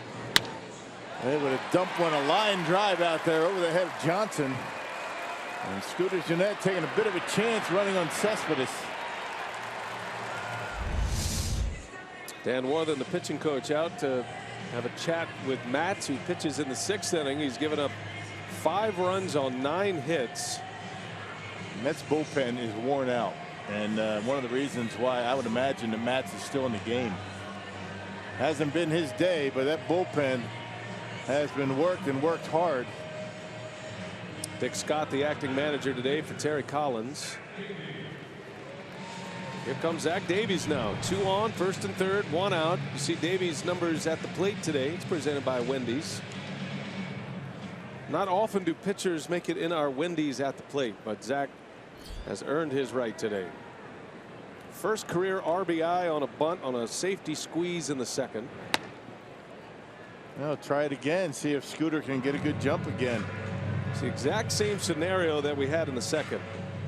In that inning, Broxton stole second base. And then Davies dropped the bunt down. First ribby, and there goes Broxton. Pitch is called a strike. Broxton's in there easily. Stolen base number 6. Not much on those throws from Kevin Plawecki. Not much of an arm. Trying to be accurate. Short hopped him. Good job by Reynolds to keep it in the infield. That would have been another error and another run. No chance to get Broxton. Broxton gets the top speed quickly, doesn't he? Yes, he does. 1-1. There's the bunt. Gennett pauses. Now goes back. The throw is high, and Davies is thrown out. Broxton was almost at third base. He thought Gennett was going to try and score. That's a good idea. Gennett should have gone back. I think if he went, he would have been out easily at home plate. Broxton anticipating. Check him out. There he goes. Up, go back.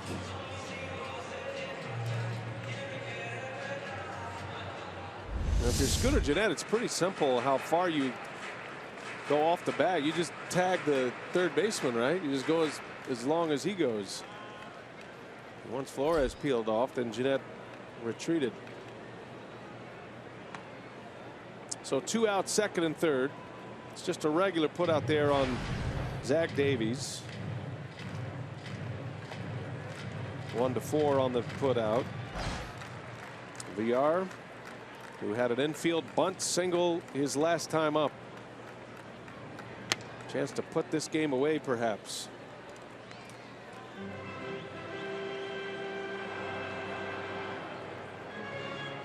Although after that Mariners Padres game a couple of weeks ago, I don't think any game is ever put away. No, right?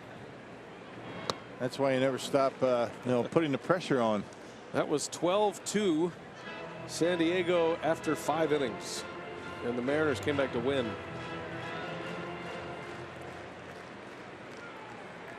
Pat Murphy, bench coach, along with Craig Counsell.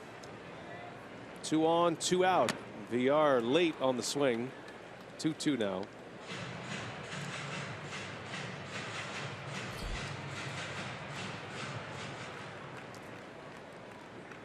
VR was just 1 for 15 in the series until that bunt single in the 5th inning.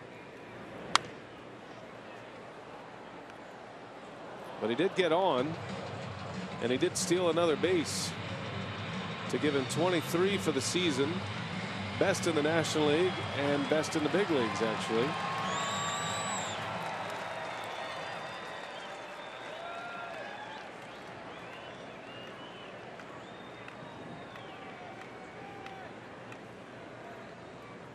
Well, Matt's going through all the signs. 4 shakeoffs. And the 2-2, a fastball misses.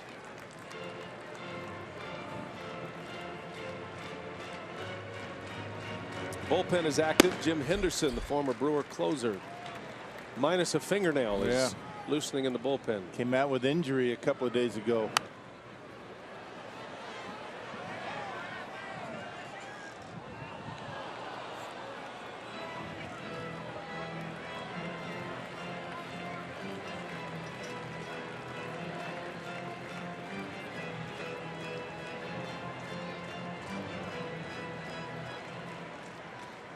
VR will take his walks. He's top 10 in the league in walks drawn. It's actually 8th. Starting play today. 3-2 on the way. Swings and fouls it away. I think a lot of his walks are a result of what he's doing right now. Fighting off tough pitches. And when you walk, you're always going to be able to keep that batting average up.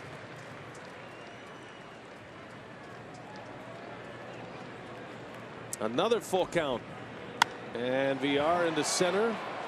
Cespedes will make the play for the out. It ends the inning. Brewers strand 2 in scoring position. Zach Davies back to work. We go to the 7th.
On Fox Sports Wisconsin is brought to you by Miller Lite, the original light Pilsner.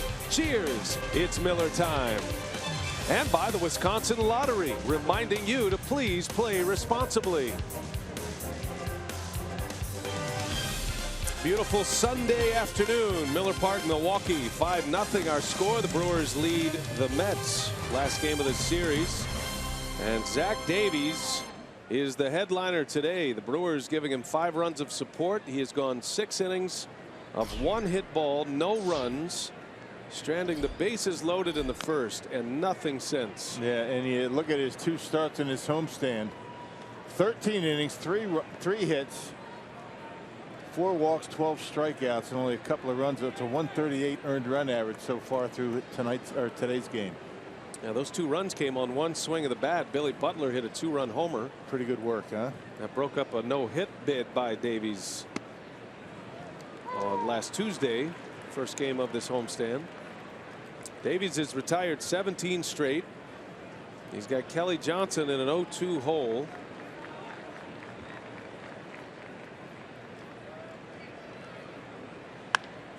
Johnson turns on one down the right field line, and that's one hop off the fence. Johnson on his way to second with a double.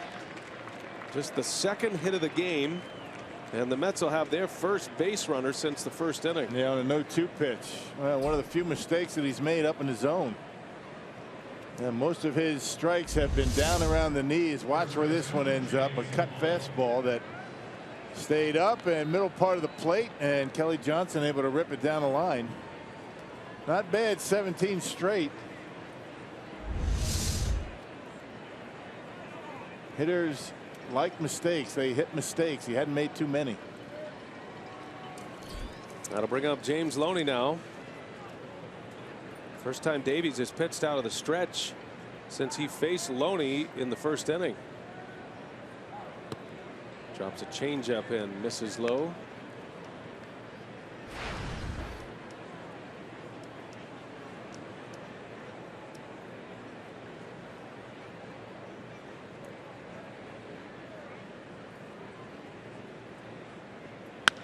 And Loney with the base hit. Johnson around third will stop there. Back-to-back hits now for the Mets.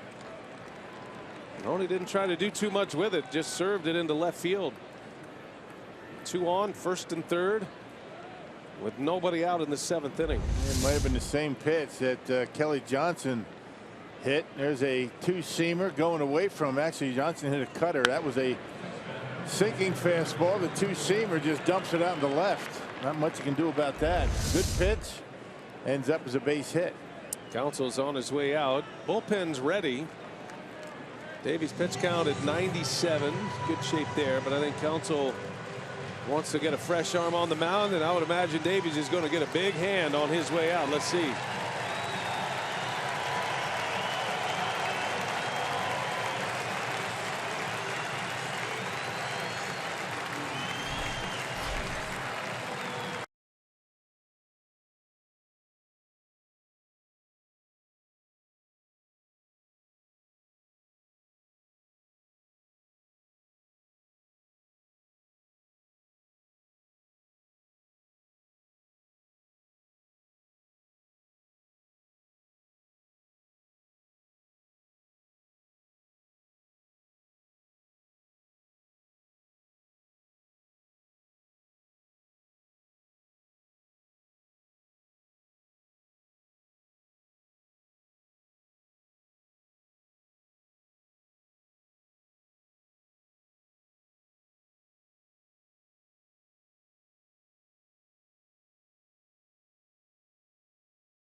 And 2 starts, very good for Davies. 6 innings plus today, 3 hits. He's got a couple of men on base. They're his responsibility, but right out of the gates, had a little bit of an issue. Had the bases loaded, 1 out, got out of it, but then he retired 17 in a row, and every one of his strikes seemed like it was right on the knees. Able to get the corners on at the knees, and here in the 7th inning, left a couple of pitches up in the zone, and Craig Counsell said that's enough, and a very good homestand.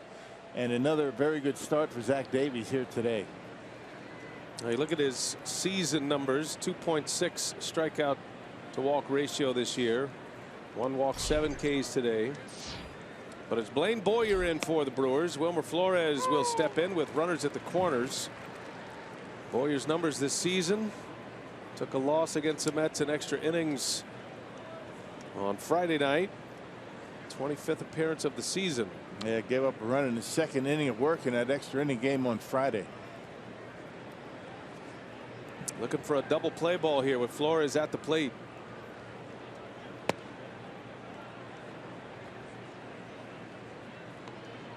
Flores has taken over the third base duties for the Mets. He is also a shortstop by trade, but with David Wright out, herniated disc is going to have him on the disabled list. They're talking 6 to 8 weeks. Significant stretch on the DL for Wright. And Flores figures to get a lot of playing time. Broken bat. Hill's got it. Throw to second for 1. Over to first. And Carter dropped the ball.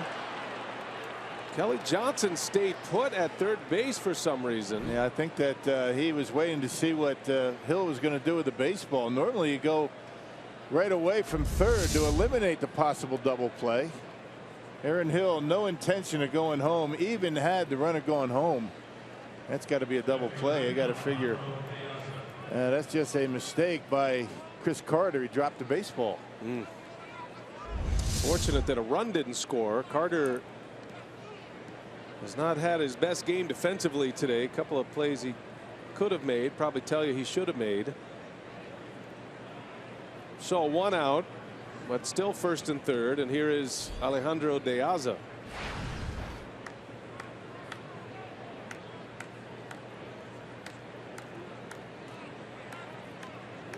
You can't score an error on a play like that. You don't have to abide by the can't assume the double play rule. As a matter of fact, they've just issued an error to Carter for that, E3. Yeah, just dropped it. I mean, looked like it was a pretty easy catch over there, but right off the end of the glove, and he'll get an error. We'll see if Boyer can get another ground ball. De Aza runs well. He'd have to hit it hard at an infielder. Slaps one foul. It's 0-2 now on De Aza.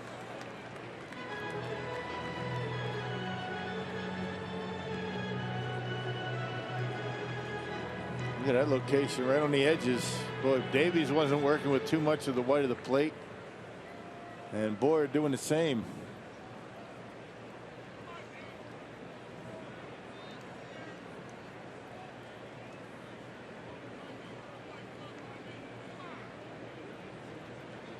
No balls, 2 strikes on De Aza.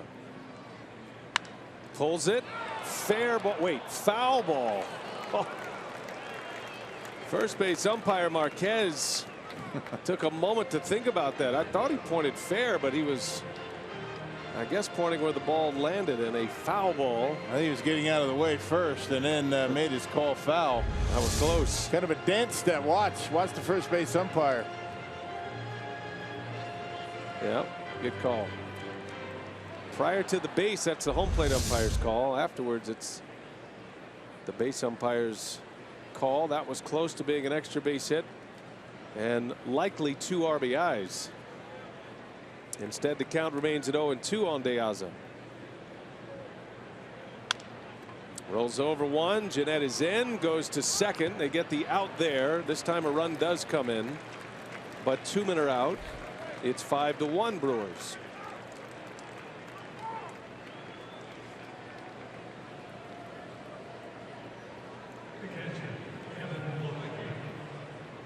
De Aza credited with an RBI.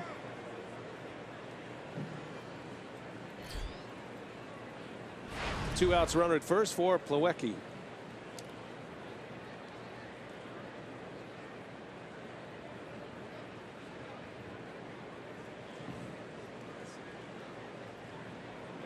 Plawecki is 0 for 2, had a strikeout his last time up. Yeah, that could go down as an unearned run. I mean, I'm not sure, but you know, I know you can't assume a double play, but they did give an error. And had Carter caught the baseball, that ground ball would have ended the inning with no runs in. So we'll see how they rule it in the press box. Yeah, as you recreate the inning, it'll belong to Davies. Just determining whether it's earned or unearned at this point. Only run in for the Mets. And it's 0-2 now on Plawecki.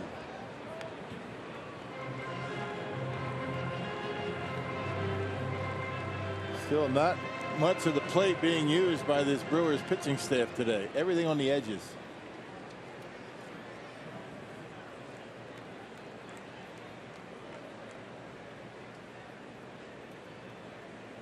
Scored as an unearned run officially, partner. Good. That'll help Davies' ERA. De Aza at first, and Plawecki fouls it away. So you can close the book on Davies. 6+, 3 hits, 1 run unearned, 1 walk, 7 strikeouts. ERA is going to drop. What a homestand for him, huh? Yeah. Earned run average down to 3.88. Won the opener against the A's of this homestand and a chance to win the finale of the homestand against the Mets. There goes De Aza swinging a fly ball to right. Perez makes the catch. Inning is over and Boyer limits the damage. 5-1. Brewers lead it now. 7th inning stretch time here at Miller Park. We turn it over to Rob Edwards and the Brewers presentation of God Bless America.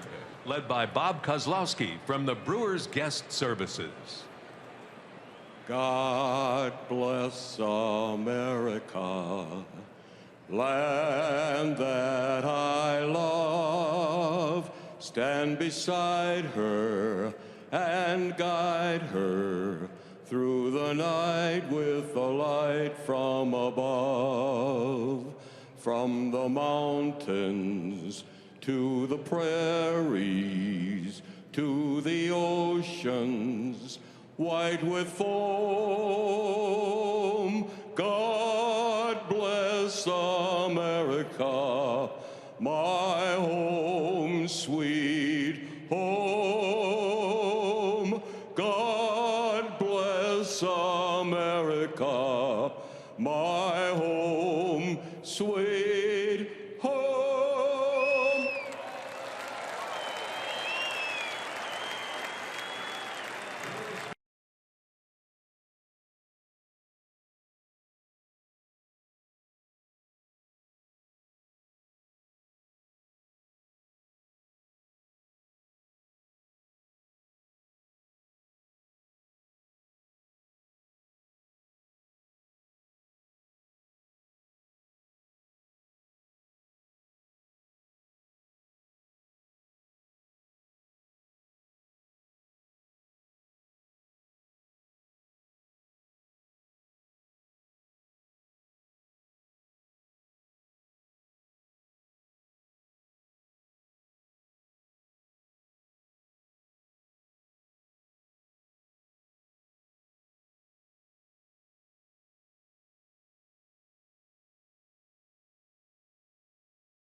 All fans at Miller Park. On June 24th, as the Brewers challenge the Nationals, we get a camo ball and glove t-shirt courtesy of Hupy and Abraham. Reserve your spot today at Brewers.com. The ball and glove hats on display today. New pitcher Rock just brought him up from the minor leagues. Eric Goodell. Steven Matz goes 6 innings, 9 hits, 5 runs, 4 earned. And he is out. Matz, who beat the Brewers early in the year, on the hook for the loss. Mets made a move after yesterday's game. The starter Logan Verrett was sent back to the minor leagues, and Goodell bolstering up Terry Collins' bullpen today. Yeah, he was with the ball club when the Brewers were in New York. Got sent down, got brought back, and we talked about how much this Mets bullpen has been used. They've had a lot of games in a very short period of time, including a doubleheader in Pittsburgh, so they need to get some reinforcements. Been a long day of travel for Goodell. He's happy to be back in the big leagues. He'll face Hernan Perez to start the inning, then Braun, and then Lucroy. Came all the way from Albuquerque to LA, Chicago, and to Milwaukee. Good to see you. Go get him, kid. Perez with a big swing, fouls the ball off. The bat is foul as well. Ends up in the Mets dugout. I think Aaron thought it was in the stands. Yeah. And oh, by the way, it's a day game.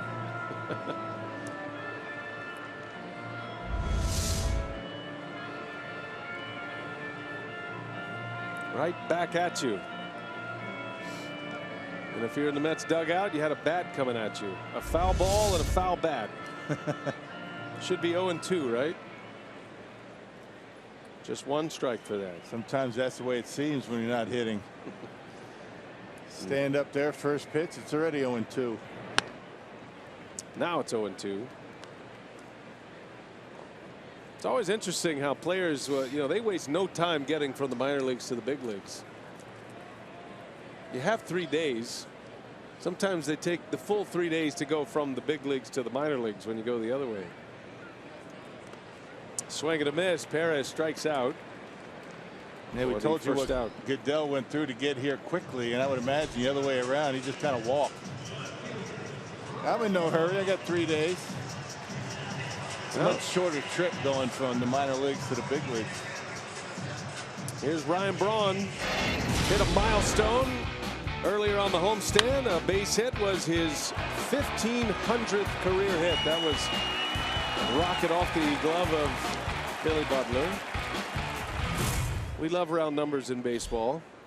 1,500 is a significant milestone. We love them so much we put it on a t-shirt. These are being sold now down in the Brewers team store. They're free with an exchange of $25. That's right. Yep. And they're not all extra smalls. Like mine. And not all double X's like mine. It's pretty cool. It's got a Braun 1,500 hits. Can we take them on the road? Might be the first 1,500 hits milestone that's ever been put on a t-shirt. Yeah, do we get to keep them? Sure, I think so. I don't know. They're free for us too in exchange for $25. I'm bringing mine on the road. Maybe we might do a promo on it. We could do an automatic deduction from your paycheck on that, I think. So yeah, go ahead and keep it. You can say you were there. 2-1 to Braun. 3 balls and a strike. Ryan hit 2 homers yesterday. He is the all-time home run leader Brewers franchise history. Set that mark last year.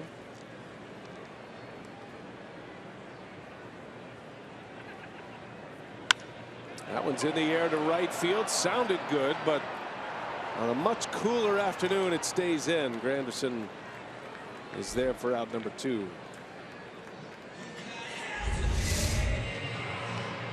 You see the fastball to Braun. That's exactly where he likes it. Out away from him. A little bit above the knee. Just got under a little bit. You see the expression on his face. He knew right away he didn't get all of it. So, in your opinion, which ball did he hit better? The home run yesterday or the one he just hit? Home run yesterday. Yeah? Oh, yeah. Went further. Factoring in all, I know the result is better. I'm just saying. Factoring You're saying in all, because it was 90 degrees yesterday? Short porch and right. He hit that more in the right center. Which ball traveled the furthest? So I take it you don't agree with me? Oh, I do. I have no opinion. I don't know. You're the analyst. You're the former player. I thought this was a test. I thought you were just being, the smart guy because of the result. No, I thought you had like the exit velocity you were going to give me. Oh, no, I don't. No? I don't have any info for you on that. That would have been a good thought, though. That's a definitive answer. Which ball was hit harder? You can do that now. That's right. We don't have to guess. I thought I'd get you on the hook with one and then hit you with the stats. Right. It's the old 1-2. If I get your trivia questions right, can I stay in your house in Malibu? I wasn't quite following that part of the interview. Can you explain what that was again? No, and Michael Milken and Mark. No, I remember when they were here. There's a trivia baseball quiz for us. In the magazine? In the magazine. If you get it right, you're in a drawing. You can spend a few days in Malibu in Michael's house. So are you offering up the same thing? Is Michael going to be there? I don't know. Because Ryan Braun lives in Malibu, and Mark Adonasio's got a house there. Reggie Miller, NBA legend. Who doesn't have a house there? Exactly. Fly ball, shallow right. Granderson's got a long way to go, and he slides and makes the catch. That was a fair ball. Could have been extra bases, but Granderson with a beautiful play, and it ends the inning. Long way to go. Give him a house in Malibu for his effort. Probably has one. Who doesn't have one?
Your journey at NorthDakotaLegendary.com.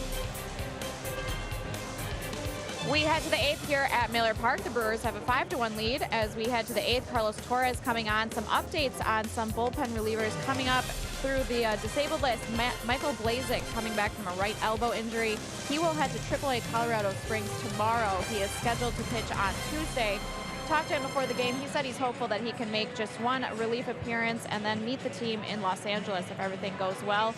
And for Chris Capuano, who's dealing with left elbow soreness, he will travel with the team to San Francisco. He threw his first bullpen session yesterday and will likely need to throw a few more before he goes out on a minor league rehab assignment. All right, thanks, Sophia. That Brewers bullpen has been great and getting healthier. There's Kurt Neuenhuis. He will enter the game in right field as Counsell tightens up his defense. Carlos Torres on the mound for the Brewers, so he follows Boyer. 5-1 Milwaukee, 8th inning. Got a pinch hitter as well for the Mets. Juan Lagares will bat for the first time. Yeah, Carlos pitched yesterday against his old team, the Mets. Had a 3-up, 3-down inning that included a couple of strikeouts. Another guy that's been throwing the baseball well. This is a game that Craig Counsell would like to stay away from a lot of his typical late lead relievers, high leverage relievers. Jeffress did come on, get a save yesterday. He was trying to avoid using Jeffress yesterday. Could not. It's hard not to for Counsell. So many of these games for the Brewers, win or loss, have been very close. There haven't been too many lopsided victories in Brewer games this year. Swing and a miss. 2-2 on Lagares. And that puts a strain on your pen. You know, games close late. You need your top flight relievers at the end of the game to keep the game close or hold a lead. And it's kind of the way it's been going this year. That's why the Brewers need 8 relievers. Ground ball up the middle. VR ranging over, and he can't make the play. Now kicks it, and Lagares on his way to second, and he'll make it. Would have been a tough out at first with Lagares' speed, but the fact that VR kicked the ball, literally kicked it. It'll be a hit and an error, I would imagine. Error, a hit right there. He kicks it into right field, and that's the error. And leadoff base runner for the Mets. Haven't seen too many of those. Well, they're going to give him a double. Okay. So it's a leadoff double. And here comes Curtis Granderson.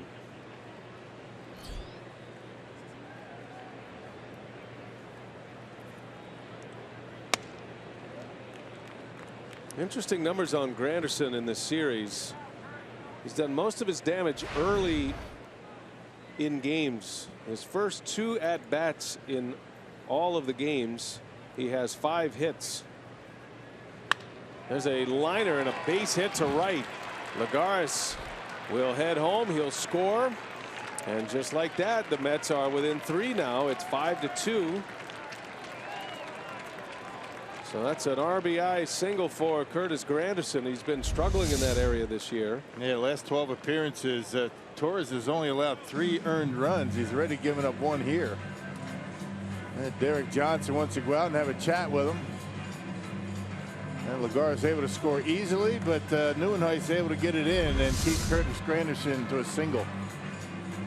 Let's check out today's time of the game winner, the Red Zone in Milwaukee. If they call the Brewers by 8 o'clock tomorrow morning, they get 40 tickets to a Friday night game in the Miller Lite Beer Pen. This offer courtesy of the Tavern League of Wisconsin and Miller Lite, the Red Zone MKE.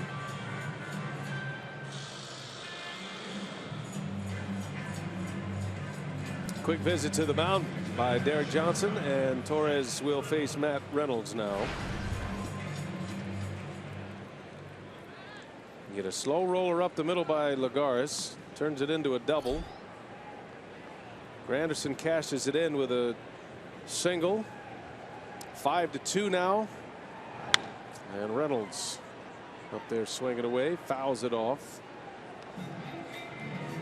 Well, you got to deal with Cespedes next. That Council allowing Carlos Torres to plow through the heart of this Mets order in the 8th inning.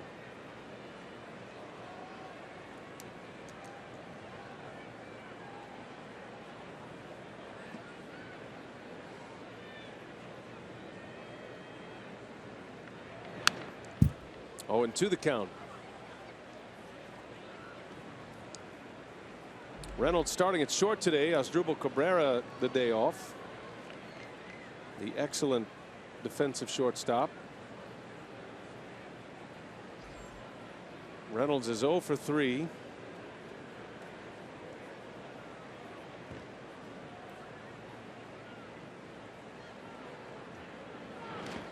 In the dirt. Lucroy blocks it. 1-2 the count. Yep, keeps that double play in order. Good play by Luke. And Torres just trying to keep that baseball down. He's left a couple of them up in the zone.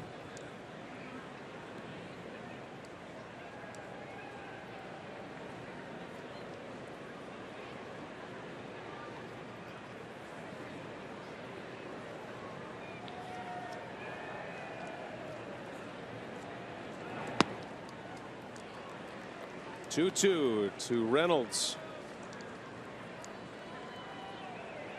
Mets are headed home. They start a homestand with the Pirates, the Braves, and the Royals coming up. Brewers are headed on the road. 3-city trip. San Francisco, Los Angeles to play the Dodgers, and then back to the Bay Area to play the A's.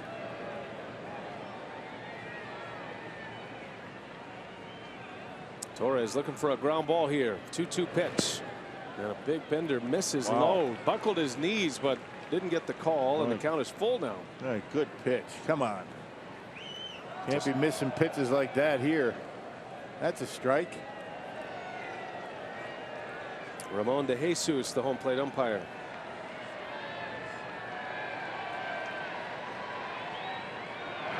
And a swing and a miss. Struck him out. Big out for Torres, the first out of the inning. Yep, every now and again, umpire will miss one, and Torres able to get his strikeout anyway on a cutter on a ball 4. Pitch out of the strike zone.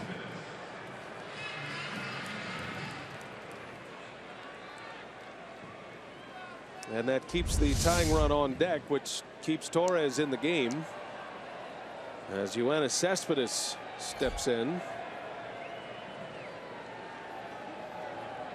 Dangerous spot here for Torres. Cespedes destroys off-speed pitches when he's right, and he's been right over the last 5 or 6 games.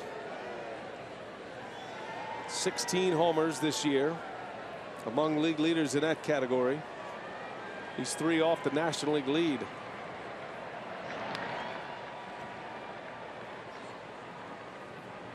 Man, you hope he stays that way. He can get this Mets team right back in it very quickly. Not that they're not already. 3-run lead for the Brewers, and a 3-run second and a 2-run fifth. Big cut and a miss. Cespedes coming out of his shoes with that one, and it's a ball and a strike. And both of those pitches look borderline. Both of them strikes, but it's a 1-1 count.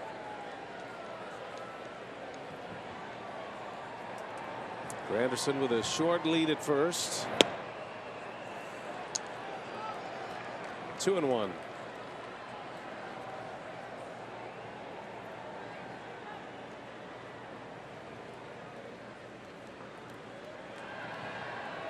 .33-year-old Carlos Torres spent the last couple of years with the Mets. Ooh, got away with one. Cespedes fouls it back. Back leg in that swing. 2-2 the count. Little uppercut, just fouling it off. That's where he likes it, out away from him. Well, his swing is so powerful.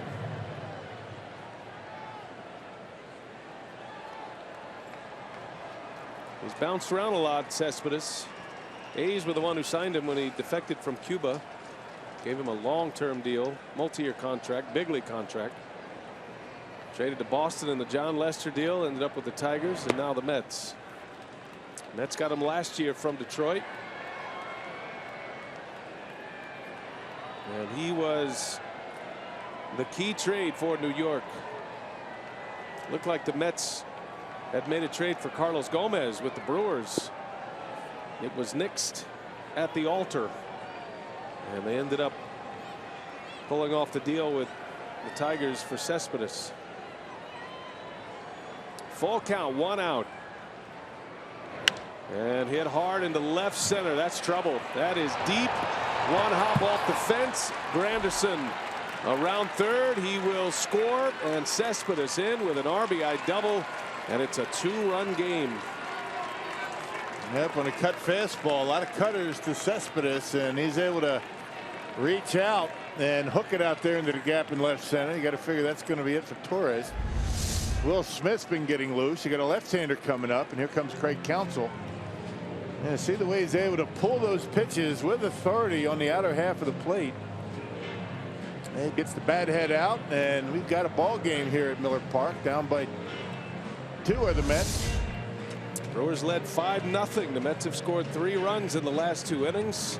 Torres is out, and Counsell will go to the big lefty out of the bullpen. Here comes Will Smith.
Mets within 2 here at Miller Park. Hey, all season long you can get tickets in Club Goodwill for just $12. Simply visit the left field ticket windows. As soon as the Miller Park gates open, to get your $12 tickets for section 238 of the left field Lowe's bleachers. To learn more, visit Brewers.com. Well, this one has tightened up significantly. It is a 2-run Brewer lead. Will Smith is on with the tying run coming to the plate. His 6th appearance. Spent most of the season on the disabled list with a torn knee ligament, the LCL. No surgery, rehabbed it, and is pitching with a brace on his right knee. He's facing Kelly Johnson with Cespedes at second base. And a big bender in there for a strike. Yep, curveball, slider, fastball for Will. Last pitched on Friday against the Mets.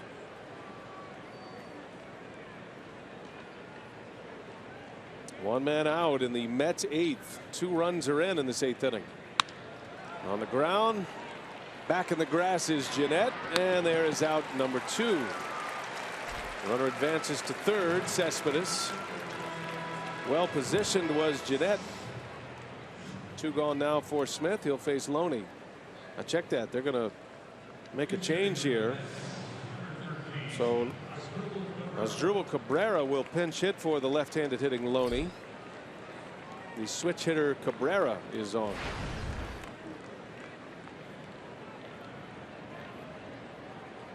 Hadn't had many days off, and he's going to be in action here today.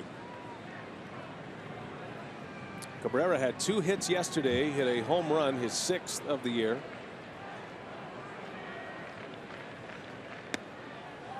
Breaking ball, strike. Smith gets ahead of him.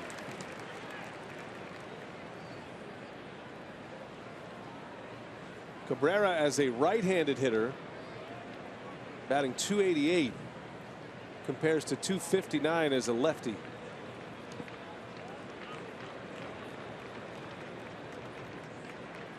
Of his 6 home runs, however, 5 of them have come as a left-handed batter. And he had an opposite field home run as a lefty yesterday against Willie Peralta. So higher batting average, less power, the stats would indicate this year for Cabrera. 1-2 the count. Powered him up with a fastball.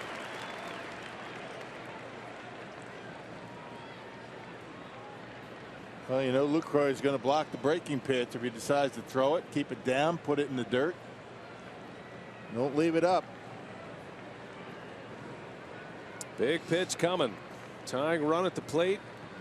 The pinch hitter Cabrera, the 1-2. Ground ball foul. Back to the breaking ball.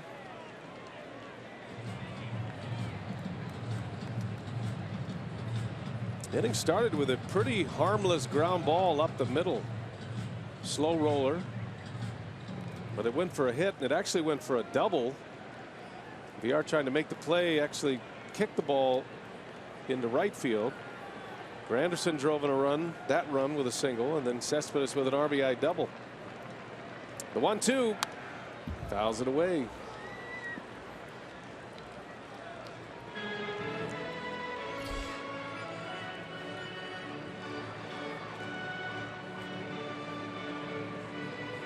Does Will Smith have the put away pitch here in this 8th inning? Well, he tried to elevate the fastball that last pitch, and maybe you're going to see that back foot slider here. They're coming in. 1-2 down and in. Did I hit him? Did not. Close. Yep, Good block by Lucroy. Back foot slider down, and Cabrera able to lay off. I think the biggest concern for Will Smith is going through what essentially was a full spring training after he got injured in spring training. Had to start it up all over again. Came out anxious. Adrenaline takes over. Now he's starting to settle into the season.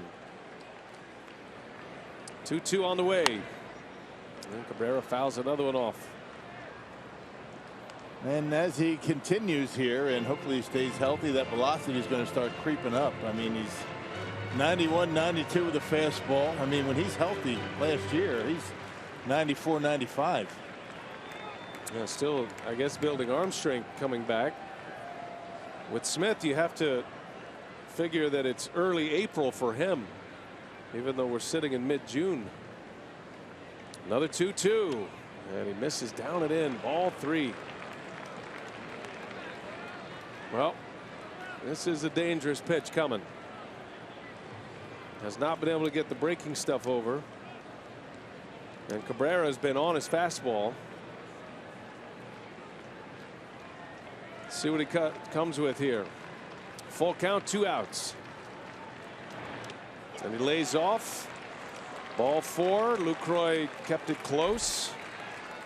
And now the Mets put the tying run on. The go-ahead run will step in, and Wilmer Flores. Just not able to get that slider close enough to the strike zone. Not able to get it over the plate and down. And Cabrera laying off. He got ahead in the count 1 and 2, and just couldn't put him away. Now the go-ahead run steps up to home plate. Well, the fact that Carlos Torres did not get through this inning has now put Craig Counsell behind the 8 ball with his bullpen. He's obviously got a couple of guys that are off limits down there. Torres shaking his head. He knows. I'm sure Counsell was thinking Torres in the 8th, Smith in the 9th, and take it to San Francisco with a win. But now the grind is on. 2 on, 2 out. Go ahead and run at the plate, Wilmer Flores. And he lines one to left, sinking fast. Braun lays out, and he makes the catch. Oh, what a play. Ryan Braun takes a base hit away from Flores. A huge out. Mets strand 2. Brewers still lead by 2. Beautiful catch by Braun in left field. Wow.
Outfielders would probably not try to make that play, you know, and play it on a hop, but he got a good jump on it and really made a nice play. So the Brewers got clinging to their lead here on the nice catch by Braun to end that threat in the 8th inning. We're getting set for Brewers Live postgame coming up after the game. And fans, you can head over to our Fox Sports Wisconsin Facebook page at the end of every series for the Brewers Final Pitch, powered by Evinrude. You'll get our full recap of the series, plus a look ahead to the next opponent. Be sure to check it out, BA. All right, Craig and Davey, thanks. Chris Carter on the first pitch sends Granderson to the track in deep right center. And 1 away in this 8th inning. A lot of changes here for the Mets. Flores goes from third to first. Cabrera enters the game at shortstop after his pinch hit appearance. That moves the original shortstop, Matt Reynolds, to third base. And Rock, the new pitcher, is Addison Reed, who has his first man out here in the 8th inning. Yeah, one of the best out there. Reed, a 188 earned run average in game number 31. And just to get back to that last out, I'll tell you what, if Braun doesn't catch that, it goes off his glove. That's 2 runs. The game's tied. That's a heck of a play. Yeah, all runners were on the move with 2 away.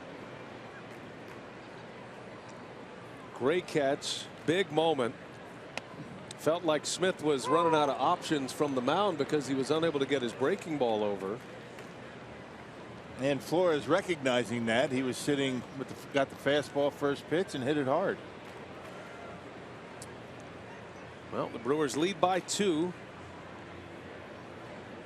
They'd love to add one here in the 8th inning. There is activity in the Brewer bullpen. Wondering whether Jeremy Jeffress was available today or not after saving the game yesterday, and there's your answer. If it's a save situation, you'll see him. Closers are always available, according to them anyway. Just try to sit him down once in a while. Ground ball to short. Cabrera for out number 2. Well, the Brewers with 5 home runs yesterday, and the Powerball home run leaderboard updated from yesterday's game. Carter is 2 off the National League lead. He has 17. Braun hit 2 yesterday, has 11. And then Lucroy and Hill round out the Brewers Powerball home run leaderboard. Scooter Gennett with 2 away.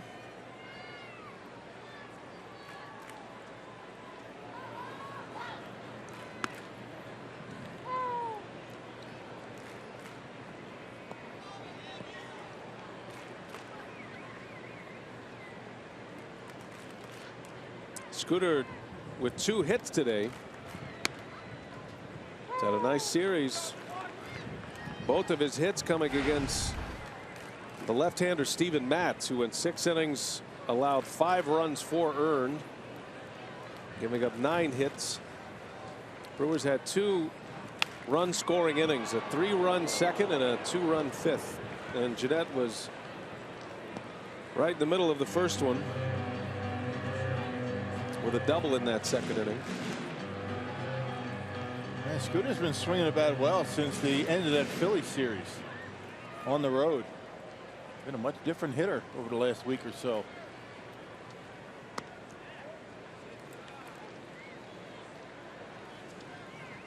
And just in time for Gennett. He's got 7 hits in this series against the Mets. 7 for 16. And 9 hits on the homestand. He's 9 for 20 on the homestand with 5 runs batted in. Started all but 1 game. He's going to end up with pretty good numbers against the Mets this year as well. 8 for 25 leading up to this at bat.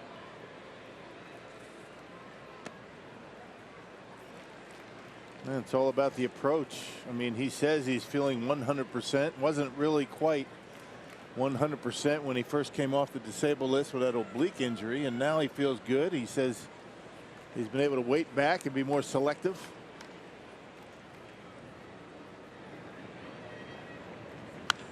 Always the key to having a good run at the plate, swinging at strikes. He was on the DL from April 28th to May 11th. Technically April 25th to May 11th. They made it retroactive. That injury was to his right side, the right oblique, the pull side for a left-handed hitter. And he's hanging tough. Good at bat going by Gennett. 2-2 the count remains. You'll see at least 9.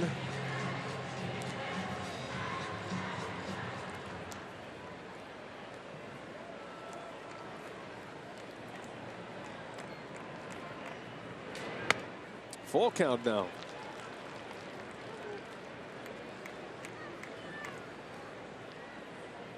Gennett this year has 15 walks already, compared to just 12 walks all of last season.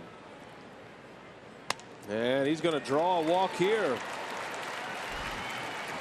11 pitch at bat for Scooter Gennett. Ends up in a walk on base for the 3rd time. Don't forget, tomorrow we're back at it. Miller Lite, what's on tap? It's the Giants and the Brewers from the West Coast. Matt Cain, Madison Bumgarner, Johnny Cueto for San Francisco. Garza's been inserted into the rotation for Tuesday's game. That bumps Jimmy Nelson back to Wednesday. And Chase Anderson, who's going along well right now, he'll get the ball tomorrow against Cain. Late night baseball from the West Coast. Hope you'll get a nap and stay up late with us. It's summertime. Not a good pitching on that West Coast swing. Yeah, Brewers figure to run into Kershaw as well when they play the Dodgers. Garza's excited to be back. He'll get his chance Tuesday night. Keon Broxton with 2 away. On the ground, gloved over there by Reynolds, and he'll take the out at second to end the inning. So here we go, another close game. Brewers Mets, they played them all like this all year. Jeffress on to try to nail it down.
Brewers baseball this afternoon on Fox Sports Wisconsin, presented by Potawatomi Hotel and Casino. Spend the night with luxury. Well, it's a 2-run game. Mets got a run in the 7th, 2 in the 8th, and the Brewers' 5-0 lead has dwindled to 2. It's going to be the closer, Jeremy Jeffress, trying to save back-to-back games for the Brew Crew. Yeah, 17 save came yesterday, 2/3 of an inning. He's been unscored upon in 24 of 30 appearances. He's got the bottom 3 in the batting order for the Mets, and then after that, you've got some trouble to deal with. Jeffress pitched on Friday in the extra inning game. Came back yesterday, closed it out last night, or yesterday afternoon, and back out there for his 3rd consecutive. It's been a heavy workload for the Brewer closer. He's thrived in this role, had just 1 career save prior to this season. And he finds himself among league leaders in save starting play today. Strike to De Aza, 1-1 to count. Yeah, nothing wrong with the velocity right there, 96. He's always got the good movement on that fastball.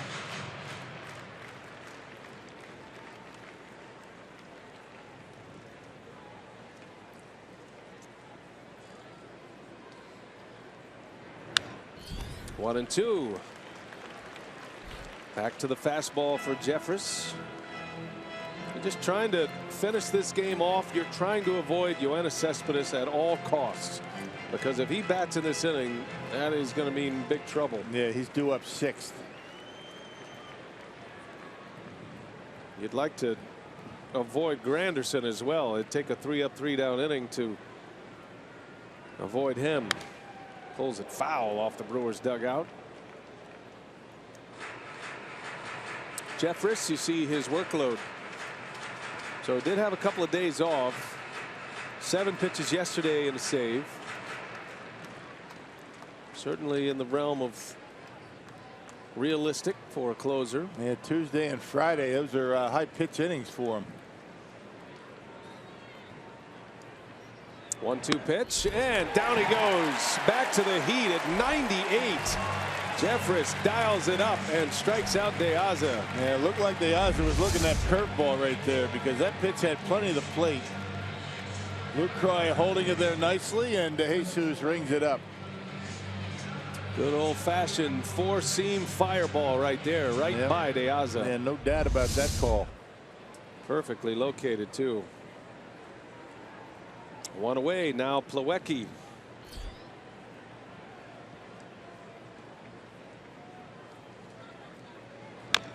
You could almost think along with Craig Counsell, though. He's got Torres on the mound, hoping to go Torres Smith maybe to finish.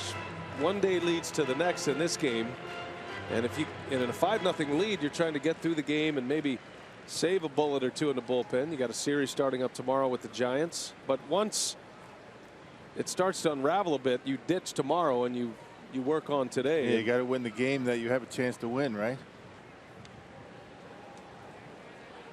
Yeah, I think if Torres is able to get through that 8th inning without any runs on the board, it might not even have been Smith. It might have been somebody else.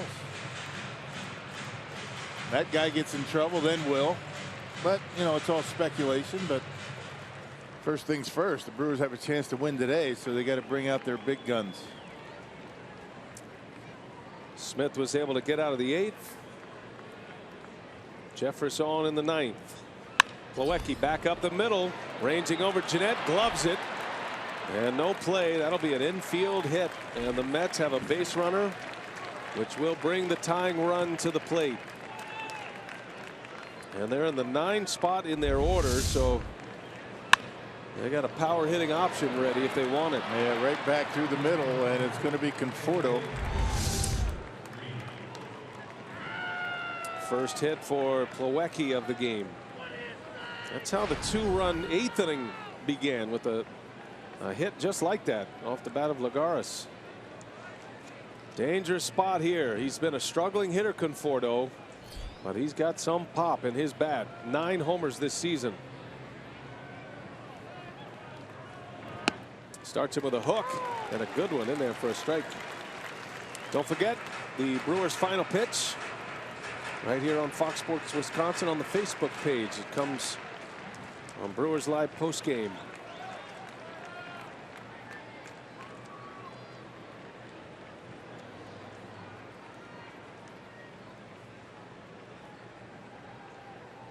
Brewers set up to turn 2. That would end the game and seal the win. Ooh, swing and a miss. Conforto out in front of a curveball.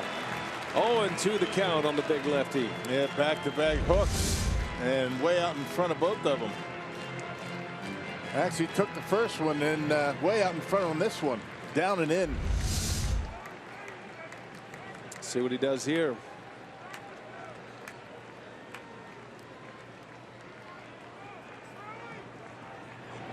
Got him. Right back to it. What a sequence for Jeffress. 3 curveballs. 1 called strike and the next 2 swinging. And not even close on either one of them. Big out. Conforto takes a seat. Back-to-back curveballs right in the same spot even on Fox Tracks. And now the Mets are down to their last out, but a power threat as well in Curtis Granderson.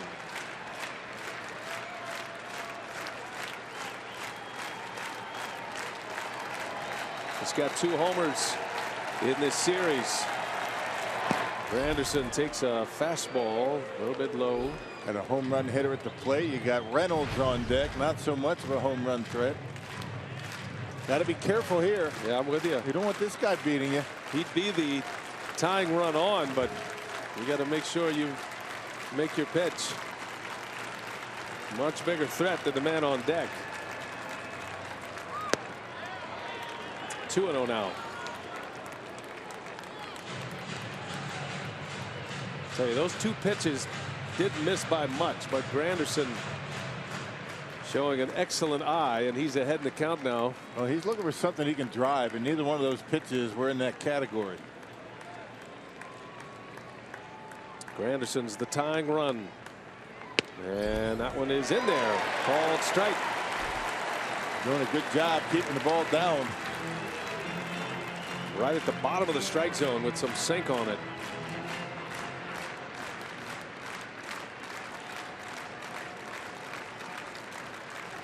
Jeffress looking for his 18th save. Brewers looking for a split of this 4-game series. Milwaukee takes off. Granderson takes a ball down and in. And now with a base open at first. Let's see how aggressive Jeffress will be, even though he does represent the tying run. Yeah, especially on a 3-1 pitch. Yeah. A lot to process here. Lucroy looking on deck, making sure it's Reynolds over there. That's going to influence what he calls. Sets up outside. And Granderson went after it. Fouls it back at 97. Now the count is full. Most closers worth their salt don't like pitching around anyone. Sometimes it takes the catcher, maybe a visit from a third baseman to help you think about it. Throw your good curveball here. If you walk him, so be it. Granderson had a really good swing on that last fastball, but it was well located on the corner. It's one of the more famous scenes. 84 World Series, Padres, Tigers, Goose Gossage didn't want to pitch around Kirk Gibson. Remember, right. He went after him, and Gibson took him deep. That famous scene from Sparky Anderson. He don't want to pitch around you. And that's the way it is with closers. Right. So what will he do? 32,000 plus on their feet. Full count. Granderson rolls over one. Carter's got it to the bag. Got it with a curveball. The ball game is over, and the Brewers win.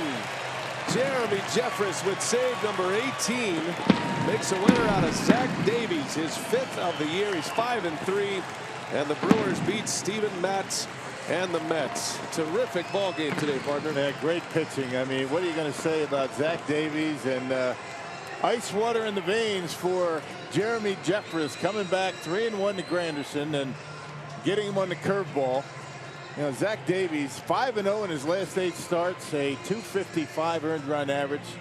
He just continues to impress out there on the mound. That's the exclamation point on this one. Well done. Brewers split the series and now head out west. And a series with the Giants coming up tomorrow. Let's send it to Craig Kashawn. He's standing by for Brewers Live. Take it away, Craig. Good win here on this Sunday for the Brewer crew. We will hear from Craig Counsell, get some post-game reaction from the players outside the dugouts, as well as the Brewer bats stay hot to end up splitting this series against the New York Mets. We'll talk about the road trip ahead as well. Brewers Live is next.